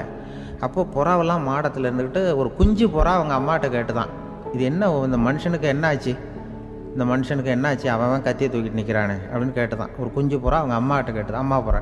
இப்போ அம்மா அந்த புறா சொல்லிச்சான், மனுஷனுக்கு இப்போ மதம் பிடிச்சிருக்கு, அதான் கத்தியை தூக்கிட்டு நிற்கிறான் அப்படின்ட்டுருக்கு. இப்போ நமக்கெல்லாம் பிடிக்கலையே அப்படின்னு தான். அப்போ அந்த புறா சொல்லிச்சான், அந்த பாருமா, நாம் வந்து இந்த சிவன் கோயிலில் இருந்தாலும் நமக்கு புறான்னு தான் பேர், இந்த மாதா கோயிலுக்கு போனாலும் நமக்கு புறான்னு தான் பேர், பள்ளிவாசலுக்கு போனாலும் நமக்கு புறான்னு தான் பேர். அந்த மனுஷன் அப்படி இல்லை. அவன் இங்கே இருக்கிற வரைக்கும் இந்துன்னு சொல்லுவான், அங்கே மாதா கோயில் இருந்தான்னா கிறிஸ்தவன்னு சொல்லுவான், பள்ளிவாசலில் இருந்தான்னா முஸ்லீம்னு சொல்லுவான். அப்போ குஞ்சு புறா அது என்ன இப்படி பண்ணுறாங்க மனுஷங்க, இப்போ அவங்கள விட நம்ம வசதி போல் இருக்க, நம்ம தேவலாம் போல் இருக்க அப்படின்னு தான் அந்த குஞ்சு புறா. அப்போ அந்த தாய் புறா சொல்லிச்சான், உண்மைதான், அதனால தான் நம்ம மேலான இடத்துல இருக்கிறோம், அவன் கீழே நிற்கிறான் இன்னமும் அப்படின்னு சொல்லிச்சான். இதுதான் அந்த குடும்பம்ங்கிறது, சமுதாயம்ங்கிறது ஒரு பெரிய குடும்பம். அது இந்த புறாகிட்டேருந்து மனுஷன் கற்றுக்க வேண்டியிருக்கு. அப்படி இருக்குது இன்றைக்கி மனுஷனுடைய நிலைமை. அதை வந்து புரிஞ்சுக்கணும். அப்படி தான் ஒவ்வொரு இதுலேயும் நாம் வந்து நடந்து கொள்ள வேண்டியிருக்குது. மிருகங்கள்கிட்டேருந்து கற்றுக்கிற வாய்ப்பெல்லாம் இருக்குது. அப்படி சொல்லுவாங்க. அந்த இதில் வந்து நாம் குடும்பத்தில் வந்து என்னென்னா, இப்போ இந்த பிள்ளைகளை பற்றி சொல்லுவாங்க. இப்போ ராமர் லட்சுமணர் கதை சொல்லுவாங்க. அதாவது ராமரும் பரதனும் பந்து விளையாடிக்கிட்டு இருந்தாங்களாம் சின்ன வயசில் பந்து விளையாடிட்டு இருந்தாங்களாம். உடனே ராமர் வந்தாராம். வந்து கோசலை அவங்க அம்மா கோசலை மடியில் சோர்ந்து போய் உட்காந்தாராம். சந்தோஷமாக வந்து உட்காந்துருக்கார். அப்போ அந்த கோசலை அம்மா கேட்டாங்களாம், ஏன்ப்பா அப்படி இவ்வளவு சந்தோஷமாக இருக்கே, என்ன காரணம் அப்படின்னு கேட்டிருக்காரு. அப்படின்னு அந்த அம்மா கேட்டிருக்கு. ராமன் சொன்னான்னா, இது என் தம்பியோட நான் பந்து விளையாண்டுக்கிட்டு இருந்தேன், பரதன். அவன் ஜெயிச்சுட்டான், நான் தோத்துட்டேன். என்னை அவன் ஜெயிச்சுட்டான். அவனுடைய வெற்றி எனக்கு சந்தோஷமாக இருக்குது, தம்பியோட வெற்றி, அதனால் நான் சந்தோஷமாக இருக்கேன்னு சொல்லியிருக்கேன். அந்த அம்மாவுக்கு ரொம்ப சந்தோஷம், தம்பி ஜெயிக்கிறாங்கிறத பற்றி அண்ணன் சந்தோஷப்படுறானே அப்படின்னு. கொஞ்ச நேரத்தில் பரதன் வந்திருக்கான். அவன் சோர்ந்து போய் கலங்கி போய் அதே அம்மா மடியில் உட்காந்துருக்கான். நீ ஏன்ப்பா, நீ தான் ஜெயிச்சுட்டியாமே, நீ என்னத்துக்கு வருத்தப்பட்டுக்கிட்டு வர அப்படின்னு கேட்டிருக்க அந்த அம்மா. அப்போ பரதன் சொன்னானா, நான் ஜெயிக்கணுங்கிறதுக்காக அண்ணன் விட்டு கொடுத்தாரு, தோத்துட்டாரு, அதனால் எனக்கு வருத்தமாக இருக்குது. உண்மையில் அவர் தான் ஜெயிச்சிருக்க வேண்டியது, எனக்காக விட்டு கொடுத்தாரு, அதனால் நான் வருத்தப்படுறேன்னா. அப்போ அந்த அம்மா சொல்லித்தான், இப்படி தான் தம்பியினுடைய வெற்றி அண்ணனை சந்தோஷப்படுத்துது, அண்ணனுடைய தோல்வி தம்பியை வருத்தப்பட வைக்குது, இப்படி தான் இருக்கணும் அண்ணன் தம்பின்னா, அப்படி தான் குடும்பத்தில் இருக்கணும்னு சொல்லி அந்த அம்மா சொன்னதாக சொல்லுவாங்க ராமாயண கதை. அதே போல் இதில் வரும், நபிகள் நாயகத்தினுடைய பேரர்கள், பாத்திமாவனுடைய பிள்ளைகள் 2 பேர், ஹசன் ஹுசைன் 2 பேர் நபிகள் நாயகத்தினுடைய பேரன்மார்கள். அன்னை பாத்திமாவனுடைய குழந்தைகள். ஹசனும் ஹுசைனும் பேசிக்கிறதே இல்லையா கொஞ்ச நாள். இந்த அம்மாவுக்கு அதை பார்க்குறாங்க, ஏதோ அண்ணன் தம்பிக்குள்ளே ஏதோ தகராறு போல் இருக்கு, ஏன் பேசிக்க மாட்டேங்கிறாங்க அப்படின்னு சொல்லி அந்த பிள்ளைகளை கூப்பிட்டு வச்சு அந்த அம்மா புத்தி சொல்லிச்சான். இதை பாருப்பா, நீ அண்ணன் தம்பிக்குள்ளே இது மாதிரி இருக்கக்கூடாது. உங்கள் பாட்டனார் ஒரு புத்திமதி சொல்லியிருக்காரு, உனக்கு தெரியுமா? ஒரு முஸ்லீம் இன்னொரு முஸ்லீமோடு 3 நாட்களுக்கு மேல் பேசாமல் இருந்தால் அது அவனை கொலை செய்வதற்கு ஒப்பாகும் அப்படின்னு நபிகள் நாயகம் சொல்லியிருக்கார், தெரியுமா உனக்குன்னு அந்த அம்மா சொல்லிச்சான். அப்போ அந்த தம்பிக்காரர் சொன்னாராம், ஹுசைன் சொல்லியிருக்கார், அதுவும் எனக்கு தெரியும். அதே தாத்தா பாட்டனார் என்ன சொல்லியிருக்காருன்னா, அந்த 2 பேரில் யார் முதல்ல சலாம் சொல்கிறாங்களோ, யார் முதல்ல முன்னாடி பேசுகிறாங்களோ அவங்களுக்கு சொர்க்கம் கிடைக்கும், இறைவனுடைய ஆசி கிடைக்கும்னு சொல்லியிருக்கிறார். அந்த ஆசி அண்ணனுக்கு கிடைக்கட்டுமேங்கிறதுக்காக நான் பேசாமல் இருக்கிறேன் அப்படின்னா. அந்த ராமனும் பரதனும் எப்படி இருந்தாங்களோ அப்படி தான் ஹசனும் ஹுசைனும் இருந்திருக்கிறார்கள். அந்த பாசம்தான் குடும்பத்தில் வேணும். குடும்பத்தில் அண்ணன் தம்பி எப்படி நடந்துக்கணும், அம்மா பிள்ளை எப்படி நடக்கணும் அப்படிங்கிறது தான். ஏன்னா தாய் அம்மாவுக்கு எப்போதுமே பிள்ளைங்கள் அம்மா பக்கம்தான் இருக்கும். அம்மா பிள்ளைங்க தான் அதிகம்.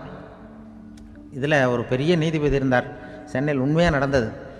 சென்னையில் ரொம்ப காலத்துக்கு முன்னாடி, காந்தி இருந்த காலத்தில் சென்னையில் ஒரு நீதிபதி, அவர் ஒரு நாள் கோர்ட்லாம் விட்டு ரொம்ப கஷ்டப்பட்டு ராத்திரி சும்மா போய் உடனே வீட்டுக்கு வரல. கோர்ட்டினுடைய நடவடிக்கை முடிஞ்சு வீட்டுக்கு வராமல் போய் எங்கெங்கேயோ போய் சுற்றிவிட்டு அந்த நண்பர்களோடு அப்படி உல்லாசமாக அப்படி கொண்டாடிவிட்டு நடுராத்திரிக்கு வந்திருக்கிறாரு வீட்டுக்கு 1 மணிக்கு. அப்போ அந்த வயசான அம்மா வாசல்லையே காத்துக்கிட்டு இருக்கு. உள்ளே போச்சு நீதிபதி, இன்னும் சேரலேன்னு வாசல்லே நின்றுட்டு இருந்துதான். அப்போ அது வந்த உடனே பலார்னு அரைஞ்சி விட்டாங்களாம் அந்த அம்மா. ஏன்டா அவ்வளோ தூரம் எங்கே போனேன், என்ன தான் நீதிபதியாக இருந்தாலும் அவங்களுக்கு உள்ள தானே, பலார்னு அரைஞ்சி விட்டாங்க. உடனே அவர் கலங்கி போய் அழுதாராம். மறுநாள் கேட்டிருக்காங்க அந்த பக்கத்தில் இருந்தவங்க, ஏன் நீ பெரிய நீதிபதி, பெரிய பதவியில் இருக்க, அதனால் உன்னை உங்கள் அம்மா அடிச்சிட்டாங்கன்னு அழுதியா அப்படின்னு கேட்டாங்களாம். அப்போ அவர் சொன்னாராம் நீதிபதி, இல்லை நான் இது மாதிரி எங்கள் அம்மாக்கிட்ட அடிக்கடி அடி வாங்குவேன், எப்போதும் அவங்க அடிக்கிற அடி பலமாக விழும், இப்போ அவங்க அடித்தது எனக்கு வலிக்கவே இல்லை, அந்த அளவுக்கு அவங்களுக்கு வயசாகிட்டுதே, பலம் குறைஞ்சிட்டுதேன்னு நினச்சி அழுதேன் அப்படின்னு இருக்காராம். அதுதான் புள்ள அம்மா பேரில் உள்ள பாசங்கிறது. இதே போல் நான் சொன்னது மாதிரி முன்னாடி இவர் ஒரு இறைநேச செல்வர் ஒருத்தர் இருந்தார். ஒரு அம்மா எனக்கு அப்பா தண்ணி கொடுப்பா அப்படின்ட்டு படுக்கையில் இருந்த அம்மா. இவர் ஏதோ படிச்சுக்கிட்டு இருந்தவர், ஒரு சின்ன இளைஞர், உடனே ஓடி போய் ஒரு குவளையில் தண்ணி எடுத்துகிட்டு போய் அம்மாவுக்கு முன்னாடி நிற்கிறார். முன்ன அந்த அம்மா அதுக்குள்ளே தூங்கி போச்சு. இவர் அந்த தண்ணியை வச்சுக்கிட்டு அவர் பாட்டு நிற்கிறார். விடிஞ்சு போச்சு. விடிகிற சமயத்தில் அந்த அம்மா முடிச்சு பார்க்குது, பையன் தண்ணியோட கையில் வச்சுட்டு நிற்கிறார். ஏம்மா என்னப்பா நீ ராத்திரி பூரா தண்ணியோடு நின்றுட்டு இருக்கிறியா எனக்கா அப்படின்னு. அப்பா அவர் சொன்னாராம், ஆமாம்மா ராத்திரி தண்ணி தாகமாக இருக்குன்னு கேட்டீங்க, உடனே தண்ணி கொண்டு வந்துட்டேன். ஓடி வந்து பார்க்கும்பொழுது நீங்கள் தூங்கிக்கிட்டு இருந்தீங்க, தூங்கிட்டு இருக்கும்பொழுது உங்களை எழுப்ப வேண்டாம், தூக்கத்தை கெடுக்க வேண்டாம்னு நான் நினச்சேன், அதனால் எழுப்பலை. தூக்கம் முழிக்கிற சமயத்தில் உடனே தாகமாக இருக்கும், தண்ணி குடிக்கணும்னு ஆசைப்படுவீங்க, அதனால் தண்ணியை பக்கத்துலேயே வச்சுக்கிட்டு நிற்கிறேன் அப்படின்னு அந்த இளைஞர் சொன்னாராம். அப்படியே கட்டி பிடிச்சிட்டு நீ பிற்காலத்தில் பெரிய அறிஞராக வருவேன்னு சொல்லி அந்த அம்மா வரணும்னு சொல்லி இறைவனை வேண்டாங்களாம். அவர் தான் இஸ்லாமிய மார்க்கத்தில், தீன் மார்க்கத்தில் பெரிய ஆளானது. அதாவது ஷர்புதீன் யாஹ்யான்னு ஒருத்தர், அவர் பெரிய இஸ்லாமிய பேரறிஞராக வந்தார். இப்படி அம்மா பேரில் பாசமாக உள்ளவங்களாம் இருந்தாங்க நிறையா. அப்படி அந்த குடும்பத்தில் அந்த பாசம் நேசம் எவ்வளவு இருக்கோ அவ்வளவுக்கு அவர்கள் உயர்வார்கள்ங்கிறது தான் நம்முடைய பெரிய இதெல்லாம் பெரியவங்கள்லாம் சொல்லியிருக்கிறது அதுதான். அதனால தான் அந்த கணவனுடைய பங்கு என்ன, மனைவியினுடைய பங்கு என்ன, பிள்ளைகளுடைய பங்கு என்னங்கிறத பற்றி ரொம்ப விவரமாக சொல்கிறதுக்காக தான் அதை பற்றி நாம் சிந்திக்க வேண்டிய நேரம் இதுங்கிறதுனால தான். இருக்கிற எல்லாருக்கும் வணக்கம். நான் இப்பொழுது தான் முதல் தடவையாக இந்தியாவை விட்டு வெளியில் வந்திருக்கிறேன். அதுவும் உங்கள் ஊருக்கு வந்ததில் ரொம்ப சந்தோஷம், மகிழ்ச்சி. என்னை பற்றி ரொம்ப பெருமையாக பல வார்த்தைகள்லாம் சொன்னார். அவர் அவ்வளவு பெருமையாக சொன்னதற்கு காரணம் அவ்வளவு நானே அவருக்கு எழுதி கொடுத்தது.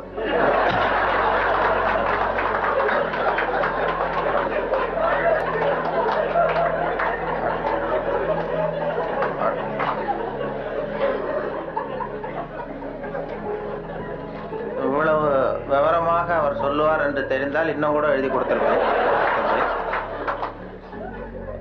அதனால அவருக்கு முதல்ல நன்றி சொல்ல வேண்டும். எனக்கு யாரும் பொன்னாடையெல்லாம் போத்துகிற பழக்கம் எனக்கு அதிகமாக அனுபவம் இல்லை. யாரும் போத்துறதில்லை. நானாக போய் பேசிட்டு வருவேன். இப்படிப்பட்ட பொன்னாடைகள் இங்கே ரொம்ப அபூர்வமாக போத்துனது, அதுவும் இந்த இடத்துக்கு ரொம்ப அவசியம். அது குளிர் அதிகமாக இருக்கிறது. நான் காசு கொடுத்து பொன்னாடை போத்திக்கிறது உண்டு சில இடங்களில். இதெல்லாம் கௌரவத்துக்காக போற்றப்படுகிற பொன்னாடை. காசு கொடுத்து பொன்னாடை போத்திக்கிறது உண்டு நாங்கள் இந்தியாவில். மாதம் ஒரு முறை இப்படி போத்திக்குவேன். அது யாருன்னா எனக்கு இந்த முடி வெட்டுகிற நண்பர்கிட்ட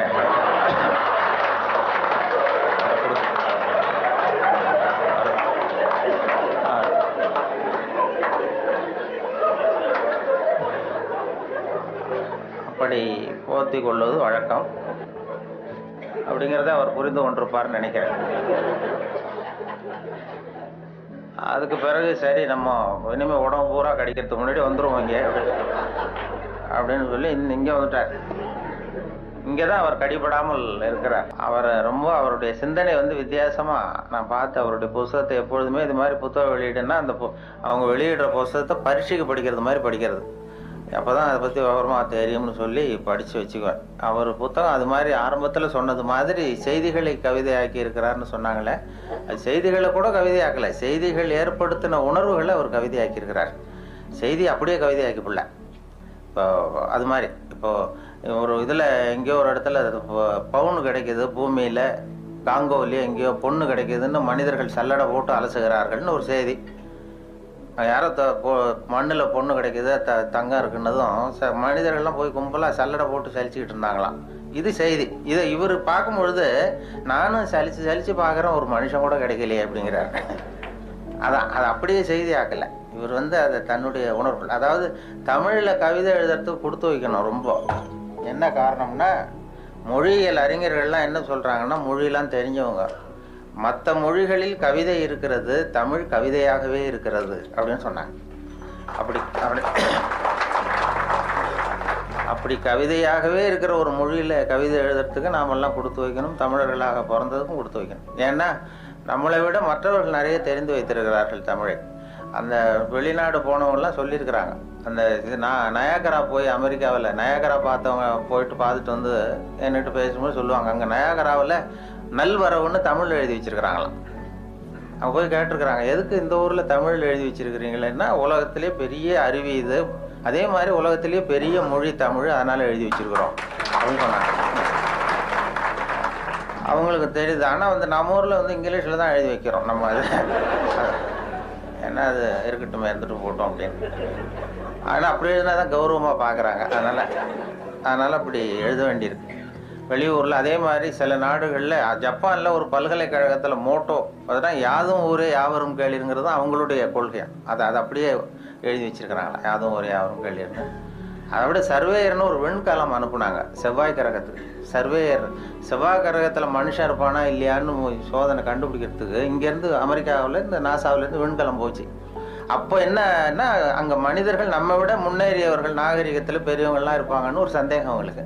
அப்படி இருந்தால் அவங்க எந்த மொழியில் பேசுவாங்க, அவங்களுக்கு எந்த மொழி புரிஞ்சிருக்கும் அப்படிங்கிறது ஒரு யூகத்தில் சில பதிவு செய்யப்பட்ட பேச்சுக்களை இங்கேருந்து அனுப்பினாங்க. இதில் ஏதாவது ஒரு மொழி புரிஞ்சுக்கிட்டு ஏதாவது பதில் சிக்னல் வரும், அங்கே இருக்கிறவங்க நம்ம விட மேலே முன்னேறியவர்களாக இருப்பாங்கன்னு சொல்லி அப்படி சர்வேயரில் இங்கேருந்து விஞ்ஞானிகள், நாசா விஞ்ஞானிகள் பதிவு செய்த அனுப்பிய மொழிகளில் தமிழும் ஒன்று. ஏன்னா இது புரிந்தவர்கள் அங்கே யாராவது இருப்பாங்கன்னு அவங்களே எதிர்பார்த்தாங்க. ஏன்னா அவ்வளோ பழமையான மொழிங்கிறதுனால. அதே மாதிரி இயேசுவனுடைய வழிபாட்டு கொள்கைகள், 10 கட்டளைகள் அந்த ஒலிவ மலையில் 10 மொழிகளில் கல்வெட்டு மலையில் பொறிக்கப்பட்டிருக்கு. அதில் தமிழ் மொழியிலும் பொறித்திருக்கிறார்கள். இப்படிலாம் கேள்விப்படும்பொழுது அது பொறிக்க வேண்டிய இடத்துல நம்ம ஊரில் பொறிக்கலையேங்கிறது தான் கவலை. அப்படி நிறைய கேள்விப்படுகிறோம் அதை பற்றி. அப்படிப்பட்ட தமிழில் கவிதை எழுதுகிறதுக்கு அவர் கொடுத்து வச்சிருக்காரு. அவருக்கும் அதை அவங்க அம்மையார் சொன்னாங்க, அவங்க எல்லாருடைய வெற்றிக்கும் ஒரு காரணம் பின்னாடி ஒரு பெண்மணி தான் பின்னாடி இருப்பாங்கன்னா அவருடைய வெற்றிக்கு அவருடைய மனைவி தான் காரணம் அப்படின்னு சொன்னாங்க. அது வாஸ்தவம் தான். நான் என்னுடைய வெற்றிக்கு கூட என்னுடைய மனைவி தான் காரணம். ஏன்னா நான் முக்கியமான விஷயம் எழுதும் பொழுதெல்லாம் அவங்க பிறந்த வீட்டுக்கு போயிடுவாங்க. ஏதோ ஒரு வகையில் எப்படியோ ஒரு வகையில் உதவி பண்ணுறது தானே, அது ஒரு உதவி தான். அதாமல் செய்யாமல் செய்கிற உதவி. அதனால் அவர்களை இந்த நிலைமையிலும் நான் ரொம்ப நன்றியோடு நினைத்து கொள்ளுகிறேன். நான் 2 நண்பர்கள் நாங்கள் ஊர் சுற்றி பார்க்கறதுக்காக வந்தோம். உங்கள் ஊர் அழகை பார்க்கறதுக்காக வந்தவர்கள். அதே நேரத்தில் இப்படி ஒரு வாய்ப்பு அன்பழகன் அவர்களையும் சந்திக்கிற வழக்கு. அவரும் ரொம்ப அழகானவருங்கிறது அப்புறம் தான் தெரிஞ்சது. ஊர் மட்டும் இல்லை, அவரும். அதில் என்ன பொறாமைன்னா அவருக்கும் 60 வயசு, எனக்கும் 60 வயசு. என்னன்னா யாரும் அதனால் நான் வரும்பொழுது அவர் பக்கத்தில் உட்காந்துடக்கூடாதுன்னு நினச்சிக்கிட்டே வந்தேன். ஏன்னா அவர் பக்கத்தில் நான் உட்காந்தா எனக்கு ரொம்ப வயசானது மாதிரி தெரியுது. நல்ல வேலையாக என்னை தனியாக கொண்டு போய் அங்கே உட்கார வச்சது ரொம்ப மகிழ்ச்சி. அவர் நேற்று வரும்பொழுதே நானும் நண்பர்கள் 2 பேரோடு வந்தேன். இப்போ பொறியாளர் ஞானசுந்தரம் அவர்கள், தமிழகத்தினுடைய தலைமை பொறியாளராக இருந்து ஓய்வு பெற்ற வீரபத்திரன் என்கிற அண்ணாச்சி, அவர் வந்திருக்கிறார். 3 பேர் வந்தோம். அவர்கிட்ட அதான் கேட்டேன், என்னாச்சு இவருக்கு 60 வயசுன்னா நம்ப முடியலையே அப்படின்னு சொல்லி நாங்கள் பேசிக்கிட்டோம். அவர் பார்த்ததும் இருக்கும் அண்ணாச்சி, அது நம்மளை ஒப்பிட்டு பார்க்காதீங்க, அது அவர் இப்படித்தான் பாருங்க, நம்மளை கம்பேர் பண்ணி பார்த்தா சந்தேகமாக தான் இருக்கு, அதை பார்க்க வேண்டாம்னு சொன்னார். அப்புறம் இன்னைக்கு பார்த்தோம் இன்னும் ஒரு 5 குறைஞ்சிட்டுது வயசு அப்படின்னு. நேற்று பார்த்ததை விட இன்னும் ஒரு 5 வயசு குறைஞ்சிட்டுதே அப்படிங்கிறது மாதிரி பேசிக்கிட்டோம் நாங்கள். அது ரொம்ப அபூர்வம், அழகாக. அதை மனசு சுத்தமாக விட்டு அழகாக இருந்தால் தான் முகம் அழகாக இருக்கும். அது உள்ளத்தில் இருக்கிறது தான் மனசில் வரும். அந்த தெளிவான சிந்தனை, அந்த சிரிப்பு அவர் பார்த்தார். ஏன்னா வயசு குறையறதுக்கு எனக்கு சந்தேகம், எப்படி இவர் குறைஞ்சிது நேற்றை விடனா. வயசு குறையறதுக்கு இது வரைக்கும் யாரும் மாத்திரை கண்டுபிடிக்கல, மாத்திரை கத்திர சாப்பிடுவாரோ அப்படின்னாரு. இன்றைக்கு முக்கியமான தகவல் நான் தாமதமாக வந்தது தான். இருந்தாலும் இந்த இன்று ஒரு தகவல் என்கிற நிகழ்ச்சி வானொலியில் 14 ஆண்டுகள் சென்னை வானொலியில் ஒலிபரப்பானது, இடைவிடாமல் நாள்தோறும் 14 ஆண்டுகள் தொடர்ந்து ஒலிபரப்பானதுக்கு காரணம் என்னை வேறு எந்த நிலையத்துக்கும் மாற்றாமல் இருந்தது தான் காரணம். அது தினம் காலையில் ஒரு 5 நிமிஷங்களுக்கு சொன்னோம். அது தொடங்கியதே ஒரு வேடிக்கையான விஷயம். நான் கேன்டீனில் வந்து சாப்பிட்டுக்கிட்டு இருக்கும்பொழுது சக ஊழியர்கள்ட்ட பேசிக்கிட்டு இருந்தேன். நீங்கள் இனிமேல் வந்து ரேடியோவில் ரொம்ப சிரமப்பட்டு நிகழ்ச்சிகள் தயார் பண்ண வேண்டாம், ஏன்னா தொலைக்காட்சி வந்து விட்டது, அதனால் எல்லோரும் அதை தான் பார்க்க போகிறாங்க, நாம் ஒன்றும் அதிகமாக சிரமப்பட வேண்டியதில்லைன்னு சொல்லிகிட்டு இருந்த வேடிக்கையாக. இது எங்களுடைய இயக்குனர் காதுக்கு போயிட்டுது. உடனே அவர் கூப்பிட்டு இது மாதிரி பேசிக்கிட்டு இருந்தியாமேன்னாரு. ஆமாம் சார்ண்ணே, நாளையிலேருந்து உனக்கு 5 நிமிஷம் காலையில் ஒரு நேரத்தை ஒதுக்கி தர்றோம், ஜனங்களுக்கு உபயோகமான விஷயத்தை சொல்லு அப்படின்னு சொல்லி என்கிட்ட ஒதுக்கி கொடுத்தார். இந்த தவளை தன் வாயால் கேடும்னு சொல்கிறாங்கல்ல, அது மாதிரி அந்த கேண்டீனில் பேச போய் அவரை சொன்னேன். அவர் ஆரம்பிக்கும் பொழுதே இன்று ஒரு தகவல்னு ஆரம்பிக்கலாம், தினம் ஒரு 5 நிமிஷம் பேசினார். சார், இது நான் ஏற்கனவே விவசாய ஒலிபரப்பினுடைய பொறுப்பாளராக இருக்கிறேன், விவசாய நிகழ்ச்சிகளுடைய ஒலிபரப்பு பொறுப்பாளர். அதையும் பார்த்துக்கிட்டு இன்று ஒரு தகவலையும் சொல்கிறதுங்கிறது சிரமமாக இருக்கும், அதனால் ஒரு வாரம் ஒரு நேரம்னு வைத்துக்கொள்ளலாம்னு சொன்னேன். வாரத்துக்கு ஒரு நிகழ்ச்சியாக. இல்லை நீயே சொல்ல வேண்டாம், தொடர்ந்து 1 மாதம் சொன்னால் போதும், அடுத்த மாதத்துக்கு வேறொரு பொறுப்பாளரை நியமிச்சுடலாம் அப்படின்னு சொல்லி தான் அவர் என்கிட்ட அந்த பொறுப்பை படித்தார். 1988 ஜூலை 1 தேதி இதை தொடங்கணும். ஜூலை 30 இந்த கடைசி நேரத்தில் போய் இயக்குனர்கிட்ட சொன்னேன், என்னுடைய கடமை முடிஞ்சது, வேறு அடுத்தவர் ஏற்பாடு பண்ணுங்கன்னு சொல்லி. அப்போ ஐயோ அதை நான் மறந்துட்டேன், திடீர்னு இப்போ இன்றைக்கி நாளைக்கு வேறு ஒருத்தட்ட ஒப்படைச்சோம்னா அவர் சிரமப்படுவார், அதனால் இந்த ஆகஸ்ட் மாதமும் நீயே சொல்லிட்டு வா, செப்டம்பரில் மாற்றிக்கலாம்னு சொல்லி சொன்னார். நான் ஆகஸ்ட் 15 போய் சொல்ல ஆரம்பித்தேன், சார் எங்களுக்கு சுதந்திரம் கொடுங்க, எனக்கு சுதந்திரம் கொடுங்கன்னு.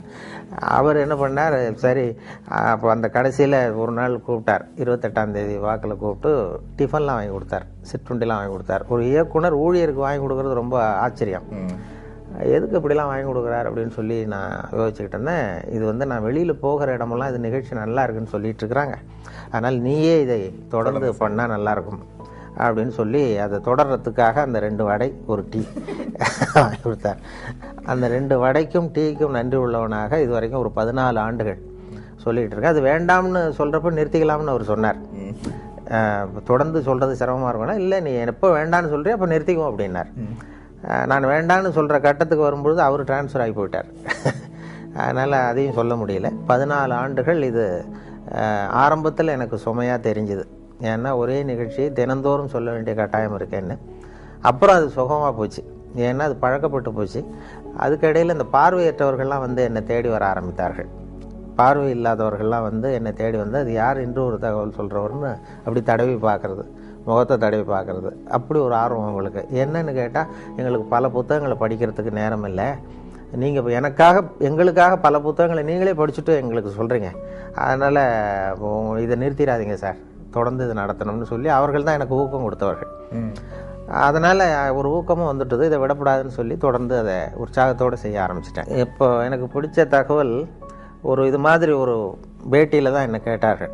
ஒரு அங்கே இப்போ சென்னையில் வந்து இந்த இப்போ நையாண்டி தர்பார், அரிகிரி அசம்பிளின்னு அந்த வேடிக்கையான நிகழ்ச்சிகள் இருக்கு இல்லையா, அப்போது அந்த அரிகிரி அசம்பிளி நீங்கள் நேயர்கள் இந்த 2 பேர் வந்து நம்மளை எப்படி கிண்டல் பண்ணிக்கிட்டே இருப்பாங்க, ஏதாவது பதில் சொல்லிகிட்டே இருக்கணும்.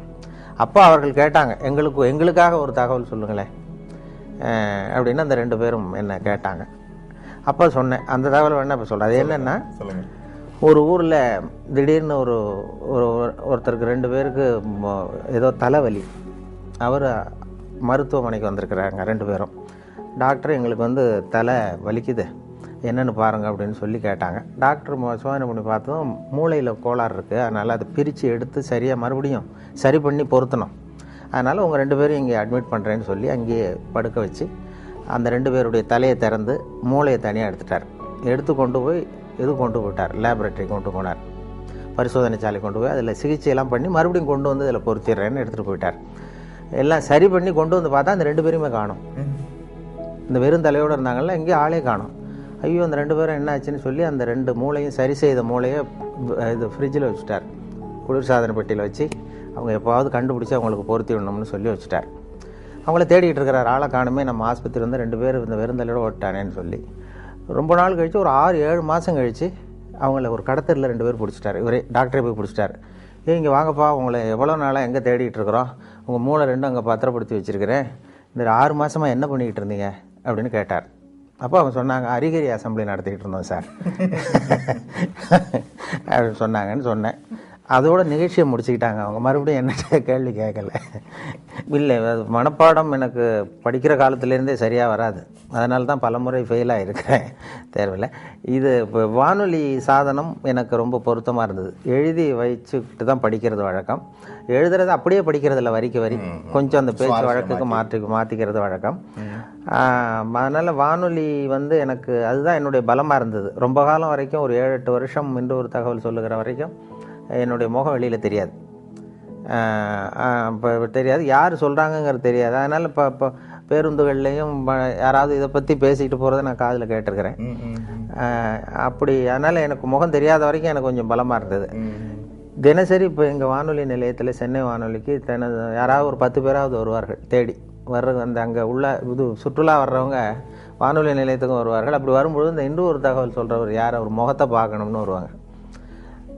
அப்படி தினம் 10 பேராவது வந்து முகத்தை பார்க்கணும்னு சொல்லி பார்த்துட்டு போகிறது உண்டு. அதில் என்ன ஒரு அதிசயம்னா, ஒரு தடவை வர்றவங்க அடுத்த தடவை வர்றதில்லை. அதனால் அது ஒரு என்னுடைய யாராவது திரும்பி வருவாங்களான்னு பார்க்குறது உண்டு, வர்றதில்லை. அதனால் நமக்கு முகத்தை காட்டாமல் இருக்கிற வரைக்கும் தான் மரியாதை அப்படிங்கிறது மாதிரி வச்சுருந்தேன். அவசியமாக என்ன ஆகிட்டுன்னா, ஒரு கட்டத்தில் ஒரு கட்டாயமாக சில தொலைக்காட்சிகள் வர வேண்டிய சூழ்நிலை வந்தது. அதுக்கு பிறகு என்னை தேடி வருகிறவர்களுடைய எண்ணிக்கையும் குறைஞ்சிட்டது. அதாவது நானே இளம் வயதில் மயில்வாகனனுடைய ரசிகன். மயில்வாகனம்ங்கிற அவர் அந்த இலங்கை வானொலி தான் கேட்டுக்கிட்டு இருப்போம், அறிவிப்பாளரை கேட்டுக்கிட்டு இருப்போம். நான் சின்ன பையனாக இருக்கும் பொழுது வானொலியில் தினம் அதை வச்சு, அப்போ பெரிய பெட்டி, இப்படி சின்ன பெட்டிலாம் இருக்காது. எங்கள் வீட்டுக்கு தான், எங்கள் கிராமத்துக்கே முதல் தடவையாக அந்த வானொலி பெட்டி வந்தது. அதை ரொம்ப பத்திரமா ஒரு அறையில் பூட்டி வச்சு அதுக்கு ஒரு பூட்டு போட்டு தினம் மாலையில் கேட்போம். இலங்கை வானொலி தான் கேட்குறது. அப்போ மயில்வாகனுடைய குரல் எங்களுக்கு இளைஞர்களுக்கு நிறைய பேருக்கு பிடித்தம். நாங்கள் நேயர் இருக்க விருப்பம்லாம் எழுதி போடுவோம், எங்களுக்கு பிடித்த பாடல்களை ஒளிபரப்புங்கள்னு சொல்லி அதெல்லாம் எழுதி போட்டிருக்கிறது உண்டு. அவர்கள் சொல்கிறது அதில் அதுதான் இப்போ ஒலிபரப்புக்கு ஒரு ஒலிபரப்பு எப்படி இருக்கணுமோ அப்படி இருந்தது இலங்கை வானொலிங்கிறது தான் உண்மை. இந்திய வானொலியில் கொஞ்சம் அந்த செயற்கைத்தனங்கள் அதிகம் அது இருந்தது. அப்புறம் இப்போ காலப்போக்கில் இப்போ நாங்கள் மாற்றிட்டோம், ரொம்ப இயல்பாக பேசுகிற பழக்கத்துக்கு வந்துட்டோம். அதனால் இலங்கை அறிவிப்பாளர்கள் எனக்கு இப்போ நேரடி பரிச்சயம் BH அப்துல் ஹமீது என்னை நேரடியாக சந்திக்க வைத்தார்கள் ஒரு தொலைக்காட்சி நிகழ்ச்சிக்கு. முதல் மரியாதைன்னு ஒரு நிகழ்ச்சி தொடங்கி அந்த இந்திய தொலைக்காட்சியில் என்னையும் BH அப்துல் ஹமீதையும் சந்தித்து 1 மணி நேர நிகழ்ச்சி 2 பேரையும் உரையாட வைத்து எடுத்தார்கள். அப்போது இது போன்ற கருத்துக்களை பரிமாறிக்கிட்டோம். அதனால் இலங்கை வானொலி அறிவிப்புங்கிறது ரொம்ப இயல்பானதுங்கிறது உண்மை. இப்போ எங்களுக்கு என்னென்னா அந்த இப்போ வானொலியில் 3 விதமாக குரலை பயன்படுத்தி சொல்லி பயிற்சி கொடுத்துருக்கிறார்கள். வானொலியில் குரலை மட்டுமே உபயோகப்படுத்துகிறவர்கள் 3 விதமாக பண்ணலாம்னு சொல்லி, அதாவது ஒன்று அறிவிப்பு, விவரிப்பு, நடிப்புன்னு சொல்கிறது, அனௌன்ஸ்மெண்ட், ஆக்டிங், நடுவில் நேரேஷன் அப்படின்னு சொல்லி பிரித்து கொடுத்துருக்குறாங்க. அறிவிப்புன்னு வரும்பொழுது ஒன்றை அறிவிக்கும் பொழுது என்னுடைய அபிப்பிராயம் என்னங்கிறது தெரியக்கூடாது. ஒரு அறிவிப்பாளருடைய தகப்பனார் அமைச்சர்னு வைங்களேன், அந்த அமைச்சர் அன்று காலையில் கொல்லப்பட்டிருக்கிறார்னு வச்சுக்கோங்க, சுட்டு கொல்லப்பட்டார். அந்த செய்தியை அந்த அமைச்சருடைய மகன் அறிவிப்பாளராக இருந்து வாசிக்கிறார். அவர் அழக்கூடாது, அதாவது சுட்டு கொல்லப்பட்டு தன்னுடைய தந்தைங்கிற உணர்வு ஒரு முகத்தில் தெரியக்கூடாது. அந்த அறிவிப்பில் தன்னுடைய ஈடுபாடு, தன்னுடைய அபிப்பிராயம், அல்லது 2 நாடுகளுக்கு இடையே போர், அதில் அதை பற்றி அறிவிக்கிறோம், நாம் எந்த நாட்டுக்கு சார்போ அல்லது அதுக்கு ஆதரவாளனா இல்லையா அப்படிங்கிறது தெரியக்கூடாது. இப்போது பீகாரில் வெள்ளம்னு படிக்கிறோம், வெள்ளம் வந்துட்டுதேங்கிறது நம்ம அழுதுகிட்டே படிக்கக்கூடாது. விவசாய அறிவிப்பில் ஒரு பூச்சி விழுந்துட்டுது, அந்த பூச்சிக்கு பாதிப்பு அதிகமாக இருக்குங்கிறதுனால நம்ம சோகத்தை காட்டக்கூடாது. இது அறிவிப்பில் உள்ளது. நடிப்பில் நானாக இருக்கிறது இல்லை, கம்ப்ளீட்டாக நான் வீரபாண்டிய கட்டபொம்மன்னா அது கட்டபொம்மனாகவே மாறிடுறோம். இது 2க்கும் இடைப்பட்டது விவரிப்புங்கிற இதில் கொண்டு வராங்க. விவரிப்பு என்னென்னா இப்போ கிரிக்கெட் கமெண்ட்ரி, அப்போ லேசாக உற்சாகத்தை காட்டலாம் ஒரு உற்சாகமான நேரங்களில், அல்லது ஒரு பெரிய தலைவர் இறந்துட்டார், அதுக்கு நேர்முக வர்ணனை கொடுக்குறோம். இப்போ நான் எம்ஜிஆர் இறந்த பொழுது நான் நேரடி வர்ணனை கொடுத்தேன். அந்த கடைசியாக அந்த அடக்கம் பண்ணுகிற இடத்துல நான் இருந்தேன். அது மாதிரி வர்ணனை கொடுக்கும் பொழுது கொஞ்சம் அந்த சோகமும் இழையோடணும், அதில் நம்முடைய உணர்வையும் காட்டணும் இல்லையா. சுத்தமாக அறிவிப்பு மாதிரி எனக்கு அதுக்கு சம்பந்தம் இல்லைங்கிறது மாதிரி சொல்லக்கூடாது, இருக்கக்கூடாது. அதனால் 3 வகையை பிரித்து இந்த குரலை வெளிப்படுத்தும்படியாக எங்களுக்கு பயிற்சி கொடுத்தார்கள்.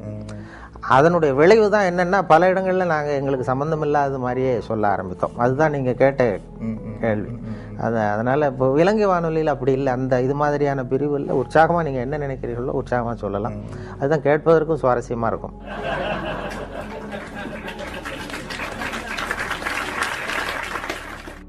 இது இந்த பயம் எங்களுக்கு இருந்தது ஆரம்பத்தில். ஆனால் எங்களுக்கு வருகிற விளம்பர வருவாய் குறையல. அது என்னென்னு காரணம்னு பார்த்தா, ஒரு புள்ளி விவரம் சேகரித்தார்கள் இந்தியாவில். அதாவது ஊடகங்கள் எந்த அளவுக்கு மக்களை சென்று அடைகின்றனன்னு சொல்லி, பத்திரிகை, வானொலி, தொலைக்காட்சி. இதில் ரொம்ப புகழ்பெற்ற மீடியா, பாப்புலர் மீடியாங்கிறது தொலைக்காட்சி. ஆனால் அதிகமாக ரீச் ஆகிறது ரேடியோங்கிறது அந்த முடிவு. பாப்புலாரிட்டிக்கும் அதிகமாக ரீச் ஆகிறதுக்கும் என்ன சம்மந்தம் இல்லாமல் இருக்கேன்னு நீங்கள் யோசிக்கலாம். ஒரு விளம்பரத்தை தொலைக்காட்சியில் கொடுக்கும்பொழுது அந்த தொலைக்காட்சியை பார்க்கிறவர்களுக்கு அது போய் சேர்ந்துருது அந்த விளம்பரம். அதே விளம்பரத்தை ரேடியோவில் கொடுக்கும்பொழுது ரேடியோவை கேட்காதவர்களுக்கும் போய் சேருது. எப்படின்னா, ஒரு தேநீர் கடையில் தேநீர் அருந்துறதுக்காக ஒரு 10 பேர் நின்றுட்டுருப்பாங்க. அவங்களுடைய நோக்கம் ரேடியோ கேட்கணுங்கிறது இல்லை, டீ சாப்பிடணுங்கிறது தான் நோக்கம். அவங்கள அறியாமலே ஒரு விளம்பரம் 10 பேர் காதில் விழுந்துருது. அல்லது அந்த வழியாக சைக்கிளில் போயிட்டுருக்கிற ஒருத்தர் ஏதோ ஒரு கடையில் பாடுகிற அந்த இதில் இருக்கிற விளம்பரம் போய் சேர்ந்துருது. அதனால் அதிகமாக 87% வானொலி விளம்பரங்கள் சென்றடைகின்றனங்கிறது ஒரு புள்ளி வரும். அந்த பலத்தில் தான் இப்போ வானொலி போய்கிட்டுருக்கு. நாங்கள் அதனால தான் அந்த வானொலியினுடைய விளம்பரங்கள் வருவாய் குறையாமல் போய்கிட்டுருக்கு. அது முதல்ல நான் விவசாய ஒலிபரப்பு பிரிவில் திருநெல்வேலி வானொலி நிலையத்தில் சேர்ந்தேன். அப்போ சேர்ந்த புதுசில் ஒரு அறிவிப்பை கொடுத்து விவசாயிகளுக்கு, உழவர்களுக்கு இந்த அறிவிப்பை சொல்லுங்கள்னு எனக்கு பொறுப்பு ஒப்படைச்சாங்க. படிச்சுட்டு நான் இப்போ என்ன பண்ணேன், அதில் என்ன எழுதியிருந்ததுன்னா அதை அப்படியே படிக்க சொல்லி கொடுத்தாரு. அதில் என்ன எழுதியிருந்ததுன்னா, இப்போது திருநெல்வேலி மாவட்டம் புளியங்குடி வட்டார விவசாயிகள் கவனத்திற்கு ஒரு செய்தி. அந்த வட்டாரத்திலே நெல் பயிரில் குருத்துப்பூச்சி விழுந்திருக்கிறது. அந்த குருத்துப்பூச்சிக்கு என்ட்ரின் மருந்து அடிக்க வேண்டும். 1 மில்லி மருந்துக்கு 2 லிட்டர் தண்ணீர் வீதம், 100 மில்லி மருந்தை 200 லிட்டர் தண்ணீரில் சேர்த்து, விசை தெளிப்பான் என்றால் 60 லிட்டர் தண்ணீரிலும், கைத்தெளிப்பான் என்றால் 200 லிட்டர் கரைசலும் தெளிக்க வேண்டும் அப்படிங்கிறது அறிவிப்பு. இதை வானொலிகள் அறிவிக்கணும். அப்படியே படிக்க சொல்லி கொடுத்தார்கள். நான் என்ன சொன்னேன், அதை படிக்கும்பொழுது எனக்கு புரியறது மாதிரி பண்ணிட்டேன். புளியங்குடி வட்டார விவசாயிகளே, உங்கள் வயலில் பூச்சி விழுந்திருக்கிறதாக சொல்கிறாங்க. பூச்சிக்கு மருந்து அடிக்கணும், அது ரொம்ப அவசியம். அது எப்படி மருந்து அடிக்கணும்னா என்ட்ரின் மருந்து அடிக்கணும். ஒரு வாளி தண்ணி எடுத்து வச்சுங்க. அந்த என்ட்ரின் மருந்து பாட்டில் மூடி இருக்க, அந்த மூடியால் 2 மூடி மருந்தை அந்த வாளியில் ஊற்றுங்க. ஒரு குச்சியால் கலக்கி வயலில் அடிங்க, சரியாக போடும் அப்படின்னு சொன்னேன். அதாவது மில்லி கணக்கை விட்டுட்டு, ஒரு வாளிங்கிறது 18 லிட்டர் 20 லிட்டர் தண்ணீர், ஒரு மூடிங்கிறது 4 மில்லி மருந்து. அதனால் ஒரு வாளி தண்ணிக்கு 4 மூடி மருந்து அல்லது 2 மூடி மருந்துன்னு நான் கணக்கு சொல்லி போட்டேன். அப்போ அங்கே இயக்குநர்களாக இருந்தவங்க, என்னுடைய அதிகாரிகள், இது இப்படிலாம் வானொலியில் பேசுவது தவிர, இப்படி மொழியை கொச்சைப்படுத்தக்கூடாது, ரொம்ப அது துல்லியமாக சொல்லணும், சயின்டிஃபிக்காக சொல்லணும் அப்படிங்கிறது மாதிரி அவர்கள் என்னை கொஞ்சம் இது பண்ணாங்க. சரி சார், நான் திருத்திக் கொள்கிறேன்னு சொல்லியிருந்தேன். அதுக்கு பிறகு அந்த புளியங்குடி வட்டாரத்திலேருந்து விவசாயிகள்லாம் வந்தாங்க வானொலி நிலையத்துக்கு. வந்து அவங்க இப்போ அதிகாரிகள்கிட்ட பேசும்பொழுது, சார் ரொம்ப காலமாக இந்த விவசாய அறிவிப்புலாம் கேட்டுக்கிட்டு இருக்கிறோம், ஆனால் இப்போ தான் நீங்கள் என்ன சொல்கிறீங்கன்னு எங்களுக்கு புரியுது விளங்குதுன்னு. அப்போ அவங்களே அதிகாரிகளே பார்த்து என்கிட்ட, நீ இனிமேல் இந்த விவசாய நிகழ்ச்சியில் மட்டும் வேணா அப்படி பேசு, மற்ற இதில் வேண்டாம் அப்படின்னு சொல்லியிருந்தேன். அதுக்கு மட்டும் அனுமதி கொடுத்தார்கள். அப்படி ஆரம்பிச்சது தான் அது. அப்புறம் அந்த பேச்சு வழக்குங்கிறதுக்கு ஒரு அங்கீகாரம் கிடைச்சிட்டது. அதாவது பாரதியாரே பேசுவது போலவே எழுதுவது சிறப்புன்னு சொல்லி ஒரு இடத்துல சொல்லியிருக்கிறார். ரேடியோ லாங்குவேஜ், வானொலி மொழிக்கே ஒரு இலக்கணம் உண்டுன்னு சொல்வார்கள். ஒரே வரி இலக்கணம். என்னன்னா, நாம சொல்றது கேட்கறவங்களுக்கு புரியணும், அதுதான் அதனுடைய இலக்கணமே.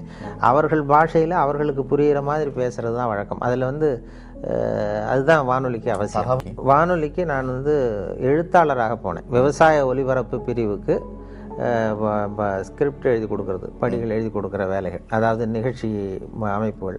ஆனால் அங்கே எனக்கு ஒப்படைக்கப்பட்ட வேலை நிகழ்ச்சி தயாரிப்பு வேலைகளையும் கொடுத்தாங்க. அதுக்கு பிறகு எடிட்டர் அப்படின்னு சொல்லி ஆசிரியருங்கிற பொறுப்பில் சென்னை வானொலிக்கு மாற்றலாகி வந்தேன். அங்கே நாடக தயாரிப்பு பிரிவு, தமிழ் இலக்கிய பிரிவு, அப்புறம் விவசாய பிரிவு, அறிவியல் பிரிவு, இப்படி பல்வேறு பிரிவுகளில் வேலை பார்த்துக்கிட்டு இருந்தேன்.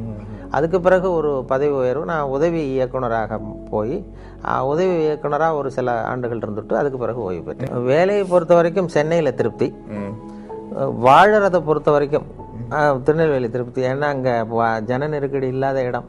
அதனால ஆஃபீஸை விட்டு வெளியில் வந்துட்டா திருப்தியாக இருக்கும். இங்கே ஆஃபீஸுக்கு உள்ள போயிட்டா திருப்தியாக இருக்கும், வெளியில் வந்தால் கஷ்டமாக இருக்கும், பஸ் பிடிக்கணும் அப்படிங்கிற கஷ்டம். அது அந்த நிலையங்களில் இப்போ நிகழ்ச்சி பொறுப்பாளர்கள் எந்த வேலையும் யாரிடமும் ஒப்படைக்கலாம். அது இப்போ நான் அது இருக்கும். ஒரு அடுத்த ஒரு பிரிவில் ஆள் இல்லை, அன்றைக்கு அவர் வரலைன்னா அந்த பொறுப்பை நாம் ஏற்றுக்கொள்ள வேண்டிய கடமை இருக்கும். அதுபோல் எனக்கு எல்லா துறைகள்லேயும் ஒரு வேலைகள் பொறுப்புகள் கொடுத்தாங்க. வெளியில் போய் பதிவு பண்ணுறது, பேட்டி எடுக்கிறது, நேர்காணல் பண்ணுறது. முதல் நேர்காணலே நான் விவசாய பிரிவில் இருந்தாலும் என்னை நேர்காணல் பண்ண சொன்னது இந்த நடிகர் தங்கவேலு, K.A. தங்கவேலு, நகைச்சுவை நடிகர், திருநெல்வேலிக்கு வந்திருந்தார் ஒரு நாடகம் நடத்துவதற்காக. அப்போ அவரை பேட்டி காண்றதுக்கு அந்த அந்த அந்த பிரிவில் இருக்கிற நண்பர் வரல. அதனால நான் விவசாய பிரிவில் இருந்தேன். என்கிட்ட ஒரு மைக்கு, அந்த ஒலிப்பதிவு கருவி கொடுத்து, நீ போய் அவரை பேட்டி எடுத்துட்டு வான்னு சொல்லி கொடுத்தாங்க. அதுதான் முதல் தடவை நான் அவர்கிட்ட போகிறேன். எனக்கு இப்போ முன் அனுபவம் கிடையாது, என்ன கேட்குறதுன்னு தெரியல. அதனால் போய் பேசிக்கிட்டு, இப்போது என்ன சார் நீங்கள் முதல்ல எப்படி நடிச்சிங்க, என்ன வேஷம் போட்டிங்க அப்படின்னு கேட்டேன். நான் அதை ஏன் கேட்குற தம்பி, எனக்கு அனுமார் வேஷம் போட்டு விட்டாங்க. ஒரு நாடகத்தில் அனுமார் வேஷம் போட்டு ஒரு ஸ்டூலில் போட்டு ஒரு மூலையில் உட்கார வச்சுட்டாங்க. மற்றவங்கெல்லாம் வசனம் பேசிகிட்டு இருக்கிறான், எனக்கு வசனமே கொடுக்கல. நான் பாட்டு அனுமார் வேஷம் போட்டு மூலையில் உட்காந்துருக்கேன் ஸ்டூலில். இதுதான் எனக்கு கொடுத்த முதல் வேஷம்னார். நான் சொன்னேன், அப்படின்னா ரொம்ப கஷ்டப்பட்டு நடிச்சிருப்பீங்க போல் இருக்கே சார், சிரமப்பட்டுன்னு. அதில் என்ன சிரமம் தம்பி, அதான் வசனம் கிடையாது, அனுமார் வேஷம் சும்மா உட்காந்துருக்கிறது தானேன்னார். இல்லைங்க, அனுமார் வேஷம் போட்டுவிட்டு சும்மா உட்காந்துருக்கிறது கஷ்டம் இல்லையாங்க. அப்போ சிரிச்சார்.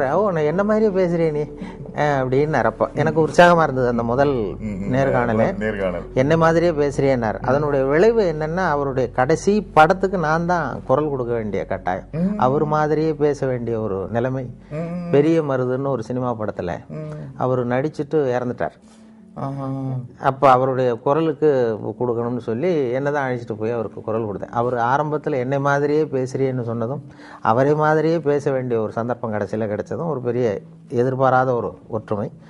அவர் கலந்து கொண்ட கடைசி நிகழ்ச்சி கூட என்னுடைய மகளுடைய திருமணம் தான். மேடை பேச்சு ரொம்ப ஒரு அசௌகரியமான நிலை தான். இப்போ எனக்கு நான் ரேடியோவில் தான் பேசி பழக்கமே தவிர மேடையில் அனுபவம் இல்லை. ஆனால் ரேடியோவில் பேசுகிறதுனால இவர் மேடையிலையும் பேசுவார் போல் இருக்குன்னு சொல்லி கட்டாயப்படுத்தி கொண்டு போய் மேடை ஏற்றி விட்டாங்க. அதனுடைய விளைவு தான் அப்படி பேசிட்டு இருக்கிறது. மேடையில் இப்போ ரொம்ப நேரம் பேசுகிறவர்கள்லாம் குறைச்சல். முன்னாடிலாம் மணிக்கணக்கில் பேசிகிட்டு இருந்தால் பொறுமையாக கேட்பாங்க. இப்போ எல்லாமே சுருக்கமாக முடியணுங்கிறது மாதிரி. இன்று ஒரு தகவலே கொஞ்சம் புகழ்பெற்றது காரணம் சுருக்கமாக முடிகிறதும் ஒரு காரணம். 5 நிமிஷங்களில் முடிச்சுக்கிறோம். அதே தினம் 1 மணி நேரம் இன்று ஒரு தகவல் சொல்கிறேன் அப்படின்னு ஆரம்பிக்கிறதா வச்சுக்குவோம், பொறுமையாக கேட்க மாட்டாங்க. அதனால் மேடை பேச்சுங்கிறது இப்போ ரொம்ப நேரம் பொறுமையாக உட்கார்ந்துருக்கிற மனோபாவம் இல்லை. அதனால தான் வேடிக்கையாக கூட சொல்லுவாங்க, ஒரு மேடை பேச்சாளர் ரொம்ப நேரம் பேசிகிட்டு இருந்துட்டு ரொம்ப சார் மன்னிச்சிங்க சார், நான் கடிகாரத்தை கூட பார்க்க மறந்துட்டேன்ருக்கார்.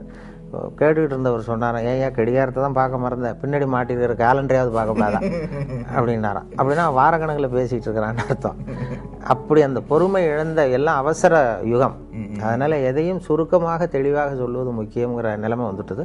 அதனால் மேடை பேச்சுக்கு வரவேற்பு இருக்குது தமிழகத்திலையும். சரி, அதிக நேரம் காத்துக்கிட்டு இருக்கிறதுக்கு மக்கள் தயாராக இல்லை.